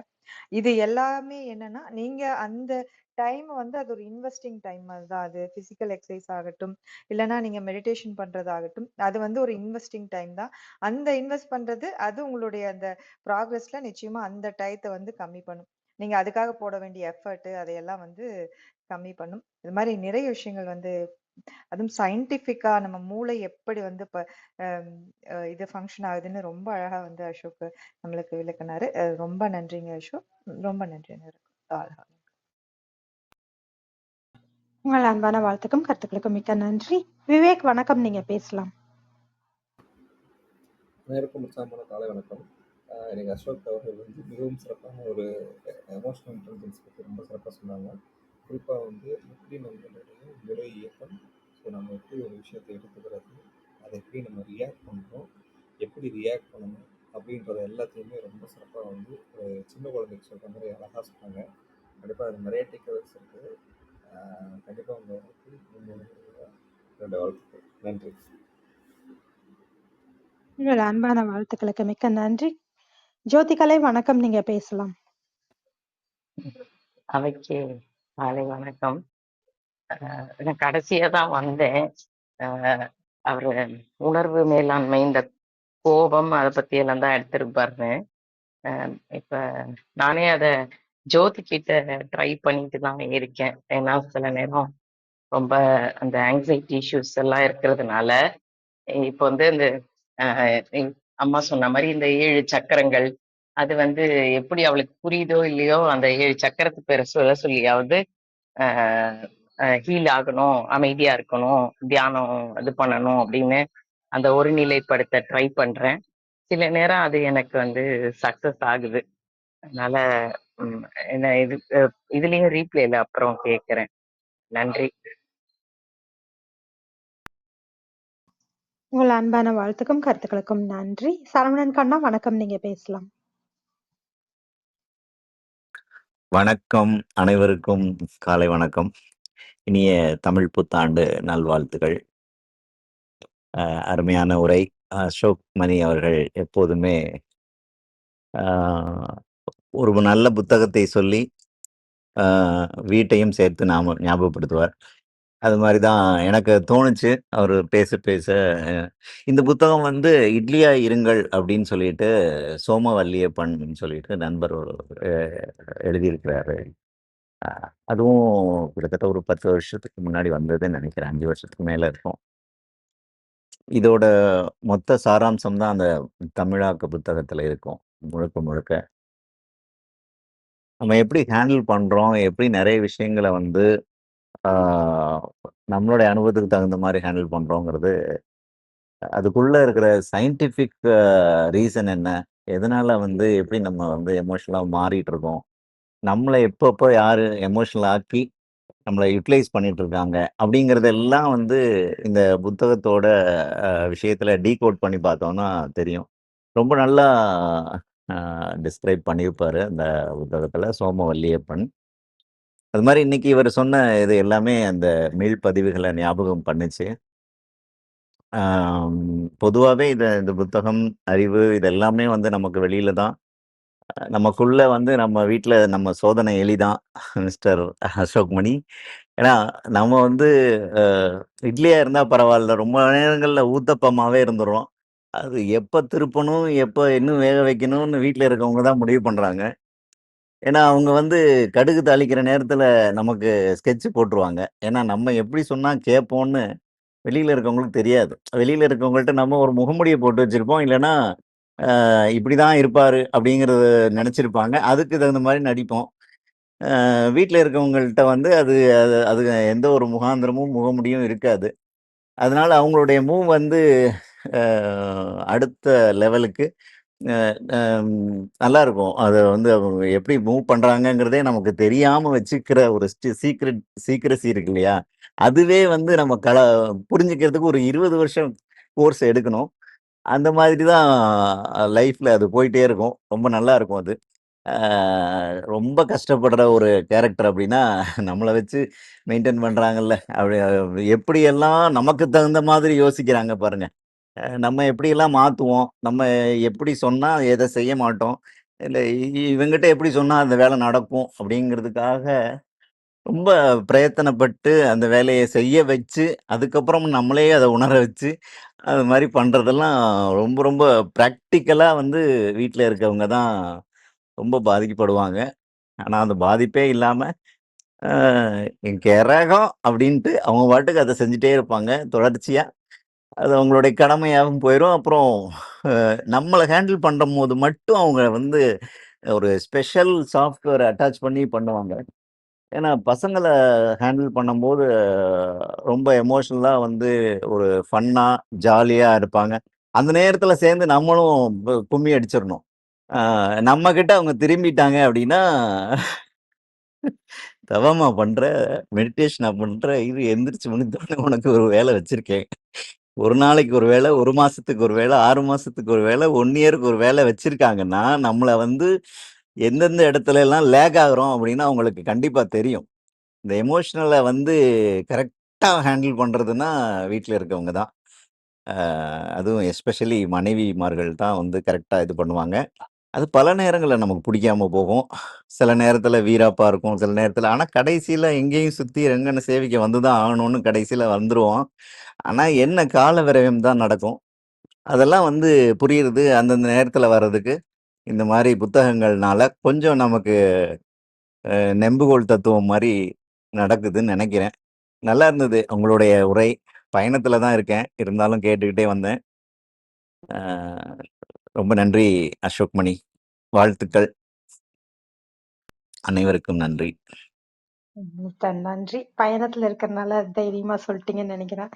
ஊத்தாப்பம் எப்ப திருப்புவாங்கன்னு தெரியல. நீங்களே ஊத்தாப்பம் ஊத்திட்டீங்கன்னா பிரச்சனையே இருக்காதுன்னு நினைக்கிறேன் நெறைய இடங்கள்ல. அப்படிதான் இருக்கும். வாழ்க்கையில 2 பேரும் விட்டு குடுத்து போகணும். யாரு ஹேண்டில் பண்றதுங்கிறதுலயே வாழ்க்கை ஓடிருதுங்கிறத சொன்னீங்க. நன்றி. வேறு யாருக்காவது கருத்துக்கள் இருந்தா பகிரலாம். அனைவருக்கும் வித்யகோரி வணக்கம். வித்யகோரி பேசுறேன். இன்றைக்கு அசோக்மணி ஐயா வந்து உணர்வு மேலாண்மைன்ற தலைப்புல மிக அருமையா உரையாற்றினாங்க. நம்மளோட வாழ்க்கைய எப்போ உணர்வு பூர்வமா செயல்படுத்தணும், எப்போ அறிவுபூர்வமா செயல்படுத்தணும் அப்படின்றத நம்ம தெரிஞ்சு செயல்பட்டோம் அப்படின்னா வாழ்க்கையில பிரச்சனையே இருக்காது. ஒருவேளை பிரச்சனை வந்தா இந்த 2ல இந்த நபர்கிட்ட எது சரியா வரும்ன்றத நம்ம தெரிஞ்சுக்கணும். ஐயா பேசுனதுல ஒன்றை மட்டும் நான் இங்க பதிவிடணும்னு நினைக்கிறேன். கோபத்தோடு எழுபவன் நட்டத்தோடு அமருவான். இதுதான் உண்மைங்க. ஐயா கோவம் வந்துச்சுன்னா கோவத்தை அடக்காதீங்க, வெளிப்படுத்துங்க. நான் ஒரு 10 நிமிஷம் கழிச்சு வெளிப்படுத்துங்க அப்படின்னாங்க. வெகுளாமை அப்படின்ற அதிகாரத்துல திருவள்ளுவர் 10 திருக்குறள் சொல்லியிருக்காரு. அதுல 10மே அருமையானது தான். இந்த தளத்துல நான் 2 திருக்குறளை சொல்லணும்னு நினைக்கிறேன். அது வந்து மிகவும் பயனுடையது. உள்ளியதெல்லாம் உடன் எய்தும் உள்ளத்தால் உள்ளான் வெகுளி எண்ணின். மனத்தாலும் கூட கோபம் கொள்ளாதவன் நினைத்த நன்மைகள் எல்லாம் நிறைய பெறுவான். இது உண்மை. பிடித்த ஒரு குறள் இது. மனசால கூட நம்ம கோவப்படக்கூடாது. கோபம் வரும், அந்த கோபத்தை தக்க வைக்கக்கூடாது. அதை எப்படி சரி பண்றது? எதிரில் இருக்கிறவங்களோட மனசு, அவங்களோட சூழ்நிலை எல்லாத்தையுமே புரிந்து கொண்டு நாம் நல்ல விதமாக செயல்பட்டோம் அப்படின்னா, உணர்வு பூர்வமாக அவங்கக்கிட்ட தன்மையாக நம்ம பேசணும் அப்படின்னா அவங்களும் நல்ல ஒரு வாழ்வு வாழ்வாங்க. நமக்கும் ஒரு மன நிறைவு ஏற்படும். அப்போ மனதில் இருந்து தான் நம்ம வந்து ஆரம்பிக்கணும். அதைத்தான் உளவியல் பூர்வமாக மனநல மருத்துவர் போல திருவள்ளுவர் நமக்கு அருமையாக அந்த குறளை சொல்லியிருக்காரு. இனி ஒன்று, நம்ம வாழ்கிறோம் வாழ்க்கை. இந்த வாழ்க்கை வந்து அருமையான பெருமையான அருள் நிறைந்த வாழ்க்கையாக இருக்கணுங்க. அதுதான் ரொம்ப முக்கியம். அன்பும் அறிவும் நிறைஞ்சு நம்ம இருக்கணும். அதுக்கு அருமையாக நம்மளுக்கு ஒரு நன்னறியாளராக திருவள்ளுவர் இருக்கிறாரு. இறந்தார் இறந்தார் அனையர் சினத்தை துறந்தார் துறந்தார் துணை. இதனோட பொருள், அளவிறந்த கோபம் கொள்பவர் வாழ்விறந்து செத்தாரை போன்றவர். கோபத்தை அடியோடு விட்டவரே துயரையெல்லாம் விட்டு இன்ப வாழ்வு மேற்கொண்டவர் போன்றவருங்கிறார். ஆமா, கோவப்பட்டோன்னா அத்தனை அழிஞ்சு போயிடுது. நண்பன் வந்து பகைவன் ஆயிடுறான், கணவன் மனைவி உறவு பாழாகுது, தாய் தகப்பன் என்னடா நம்ம பிள்ளை இப்படி அப்படின்னு எண்ணமாயிடுது. பிள்ளைங்க ஐயோ இப்படி ஒரு தாயா தகப்பனா அப்படின்னு ஆகி போயிடுது. உற்றாரெல்லாம் என்ன அப்படின்னு வெறுத்துறாங்க. அப்போது நம்ம அந்த கோவத்தை கொஞ்சம் கட்டுக்குள்ளே வச்சுட்டா, அதாவது அடக்கி நம்ம கஷ்டப்படக்கூடாது, அதே சமயம் வெளிப்படுத்தி மற்றவங்களையும் கஷ்டப்படுத்தக்கூடாது. ஐயா சொன்ன மாதிரி இந்த மூளையை, இந்த உணர்வை பக்குவப்படுத்தி எங்க, எப்ப, எப்படி அப்படின்றத நம்ம கண்டுபிடிச்சுக்கணும். இப்போ ஒரு இடத்துல பணிபுரியிறோம் அப்படின்னா கோபம் வரும் தான்.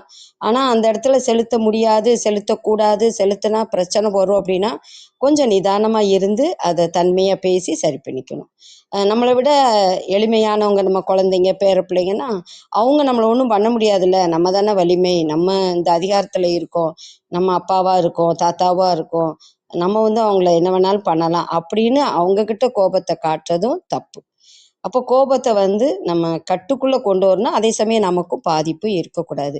ஐயா நீங்கள் கோபம் தொடர்பான அந்த நிகழ்வை நீங்கள் சொன்னது ரொம்ப அருமையாக இருந்தது ஐயா. நம்மளோட உணர்வை நம்ம பக்குவமாக வச்சுக்கணும் ஐயா.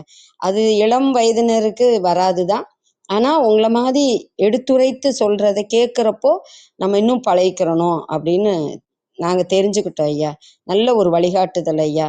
இது போல் நல்ல நல்ல கருத்துக்களை நீங்கள் இங்கே பகிர்ந்துக்கிட்ட நல்லதுங்க ஐயா. நன்றிங்க ஐயா. வாழ்த்துக்கள் ஐயா. பாராட்டுக்கள் ஐயா. உங்கள் அன்பான வாழ்த்துக்கும் கருத்துக்களுக்கும் நன்றி. வேறு யாருக்காவது கருத்துக்கள் இருந்தா பகிரலாம். நன்றி அனைவருக்கும். அசோக் மணி, உங்கள் ஏற்புரைக்கான நேரம். உங்கள் நிறைவு கருத்துக்கள் நீங்க பகிர்ந்துக்கலாம். மேடம், நான் ஒரு 3 பாயிண்ட் சொல்லணும்னு நினைக்கிறேன். ஒன்று இருந்துட்டு, நான் ஒரு தப்பான இன்ஃபர்மேஷன் கொடுத்துருக்கேன் இன்னைக்கு. டேனியல் கோல்ட்மேன் நோபல் பிரைஸ் வாங்கியிருக்காருன்னு சொன்னேன். பட் வச்சுட்டு எனக்கு ஒரு சின்ன கன்ஃபியூஷன் இருந்தது. போய் செக் பண்ணி பார்த்தேன், அது தப்பு. டேனியல் கோல்ட்மேன் கிடையாது, it is Daniel Kahneman. Thinking fast and ஸ்லோன்னு ஒரு புக் எழுதினவர். அந்த ப்ராஸ்பெக்ட் தேரியை டெரைவ் பண்ணது அவர் தான். மேபி நான் இதுக்கு நோட்ஸ் எடுக்கும்போது தப்பான மெமரியில் எடுத்துட்டேன் போல இருக்கு. அது ஒன்று சொல்லணும்னு நினச்சேன். ஸோ ரெண்டாவது என்னன்னா, எல்லாருக்கும் தமிழ் புத்தாண்டு நல்வாழ்த்துக்கள், அது சொல்ல மறந்துட்டேன். மூணாவது என்னோட ஃபேவரட் சரவணன் சார். சார் 2 விஷயம் சொல்லணும்னு நினைக்கிறேன் சார். நானும் இந்த பயம் எனக்கு எப்பயுமே இருக்கும். நம்ம இவ்வளோ பேசுகிறோம் ஆஃபீஸில், ஃப்ரெண்ட்ஸு, பட் ஆனால் இப்போ அதுவும் கண்ட்ரோல் பண்ணிட்டு தான் இருக்கேன். பட் நம்ம கரெக்டாக ஃபேமிலியில் கரெக்டாக இருக்குமா? ஏன்னா எல்லா சேஞ்சுமே ஸ்டார்ட் ஆகுறது ஃபேமிலியில் இருந்தான். ஏன்னா நம்ம நிறைய நேரம் நம்ம வாழ்றது எல்லாமே அவங்களுக்காக தான். அப்படின் போது அங்கே கரெக்டாக இருப்போமான்ட்டு நீங்கள் இப்போ சொல்லும்போது எனக்கு இதே தாட் தான் வந்தது. லாஸ்ட் டைமும் இதே தான் சொன்னேன் நான். பட் 2 எக்ஸாம்பிள், இது பெருமைக்காக இல்லை, பட் இது ஒரு மார்க்காக தெரிஞ்சது எனக்கு. அந்த மார்க் இருந்துட்டு ஷேர் பண்ணிக்கணுன்றதுக்காக. இது என்னோட மெட்ரிக். ஓகே, நான் பாஸ் ஆகிட்டு இருக்கேன் அப்படின்ட்டு. போன சாட்டர்டே டே பிஃபோர் எஸ்டர்டே ஃபேமிலியோட காரில் போயிட்டு இருந்தேன். ஆஃபீஸில் ஒரு சின்ன இஷ்யூ. ஸோ ஒரு அரை மணி நேரம் மாற்றி மாற்றி கால் பேசுகிற மாதிரி இருந்தது ப்ளூடூத்தில். ப்ளூடூத் எப்படின்னா ஸ்பீக்கரில் தானே வருது. ஸோ எல்லாருமே கேட்டுட்டு இருக்காங்க நான் என்ன பேசிகிட்டு இருக்கேன்றது. ஒரு 2-3 காலு. அதுக்கப்புறம் அந்த கால் எல்லாமே முடிச்ச பின்னாடி என்னோட ஒய்ஃப் சொன்ன விஷயம் என்னன்னா, இதுவே பழைய அசோகா இருந்தா எப்படி கத்திருப்பீங்க, ஏன்னா இவ்வளோ அமைதியாக பேசுறீங்க, இவ்வளோ சாஃப்டாக பேசுறீங்க அப்படின்னா. லுக்ஸ் லைக் கரெக்டாக போயிட்டு இருக்குன்னு நினைக்கிறேன். ரெண்டாவது என்னன்னா, இன்னைக்கு காலையில நான் இந்த புக்கை பத்தி பேசும்போது எனக்கு ஒரு ஆசை இருந்தது. ஆக்சுவலி நான் முடிஞ்ச வரைக்கும் அவங்க முன்னாடி பேசணும்னு நினைப்பேன். இன்னைக்கு குழந்தைங்கலாம் சீக்கிரம் இறந்துட்டாங்க. ஃபெஸ்டிவல்ங்கிறதுனால குளிச்சு சாமி கும்பிடணும். குழந்தைங்க வச்சுக்கிட்டே இது பேசுவோம் அப்படிங்கிற ஒரு இன்ட்ரெஸ்ட்ல ஹாலில் உட்காந்துட்டு தான் நிறைய நேரம் பேசிட்டு இருந்தேன். ஆக்சுவலி அவங்க முன்னாடியே பேசணும், அவங்களுக்கும் இது ஒரு பாடமா இருக்கணும்ட்டு. ஸோ நடுவில் இருந்துட்டு டியூ டு சம் ரீசன் உள்ளே போயிட்டு பேச வேண்டியதாக இருந்தது. இல்லை, அந்த தைரியம் எனக்கு இருக்கா, நான் இப்படி தான் பேசிட்டு இருக்கேன் வெளியில, அது உங்களுக்கு தெரியணும். ஸோ நான் இதெல்லாம் உங்ககிட்ட இருந்து எக்ஸ்பெக்ட் பண்றேன் அப்படிங்கிற ஒரு மெசேஜ் கொடுக்கலான்ற மாதிரி தோணுச்சு நேற்று நைட்டு. அவங்க முன்னாடியே பேசலாம், காலையில சீக்கிரம் எழுந்துருவாங்கல்ல அப்படின்ட்டு. ஸோ அதனால நான் அதுக்கு ட்ரை பண்ணிட்டு இருக்கேன் சார். நீங்க சொன்ன மாதிரி அதுல கம்ப்ளீட்டா பாஸ் ஆகுறது மேபி சாட்டர்டே நான் பாஸ் ஆயிருக்கலாம், அடுத்த வாரம் பாஸ் ஆகணும்னு தெரியாது. அப்போ வேற மாதிரி சுச்சுவேஷன் இருந்தால் ரியாக்ட் பண்ணாலும் பண்ணலாம். பட் நான் அதுதான் என்னோட ஃபைனல் ஒரு அவார்டா நினைச்சிட்டு இருக்கேன் சார். இன்னைக்கு சொன்ன கதையில இருந்து சொல்லணும்னா ஒரு நோபல் பிரைஸா. பட் நான் அக்செப்ட் பண்ணிக்கிறேன், நீங்க வெளியில இருக்கிற மாதிரி வீட்டுக்குள்ள இருந்து அவங்கள ஹாப்பியா உணர வச்சுட்டீங்கன்னா நீங்க இதுதான் உங்களோட உண்மையான கேரக்டர்ன்ட்டு, அதுதான் நம்மளோட ஒரு பெரிய சக்சஸ்ன்ற மாதிரி தான் நானும் பிலீவ் பண்றேன் சார். Thanks sir. நீங்க சொல்றது எல்லாமே என்ன நிறைய யோசிக்க வைக்கும். இது வரைக்கும் 3 டைம் யோசிக்க வச்சிருக்கீங்க. ரொம்ப ரொம்ப thanks sir. Sir Brito sir and Karpagavalli madam முடிச்சிட்டேன் madam. Thank you, thanks for the opportunity. So definitely next time ஒரு நல்ல புக்கோட நம்ம இதை பத்தி இன்னும் கூட நிறைய டிஸ்கஸ் பண்ணுவோம்.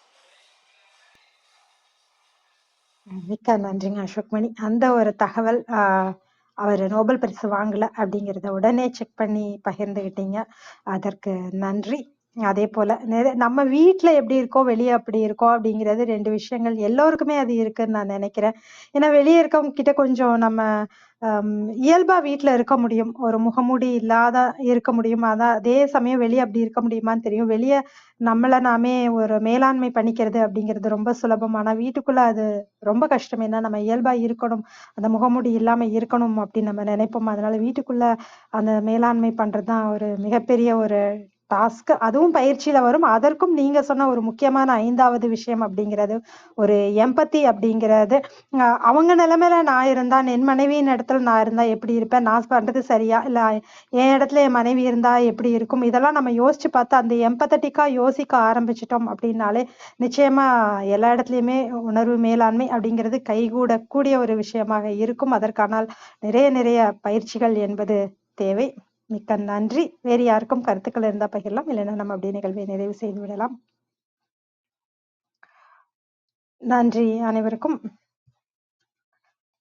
இன்றைக்கு அருமையான இமோஷனல் இன்டெலிஜென்ஸ் அப்படிங்கிற ஒரு புத்தகத்திலிருந்து நிறைய கருத்துக்கள் நம்ம பகிர்ந்துக்கிட்டோம். அதை ஒட்டி நிறைய அனைவரும் பேச்சாளர்கள் இன்னும் சிறப்பாக கருத்துக்களையும் பகிர்ந்து கொண்டார்கள்.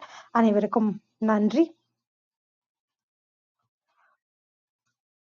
பொறுமையாக கவனித்துக் கொண்டிருக்கும் அனைத்து கவனிப்பாளர்களுக்கும் நன்றி. மீண்டும் நாளை காலை 6 மணிக்கு வேறொரு நிகழ்வில் சந்திப்போம். அனைவருக்கும் நன்றி, அனைத்திற்கும் நன்றி, ஆண்டவனுக்கும் நன்றி. 5, 4, 3, 2, 1 நன்று.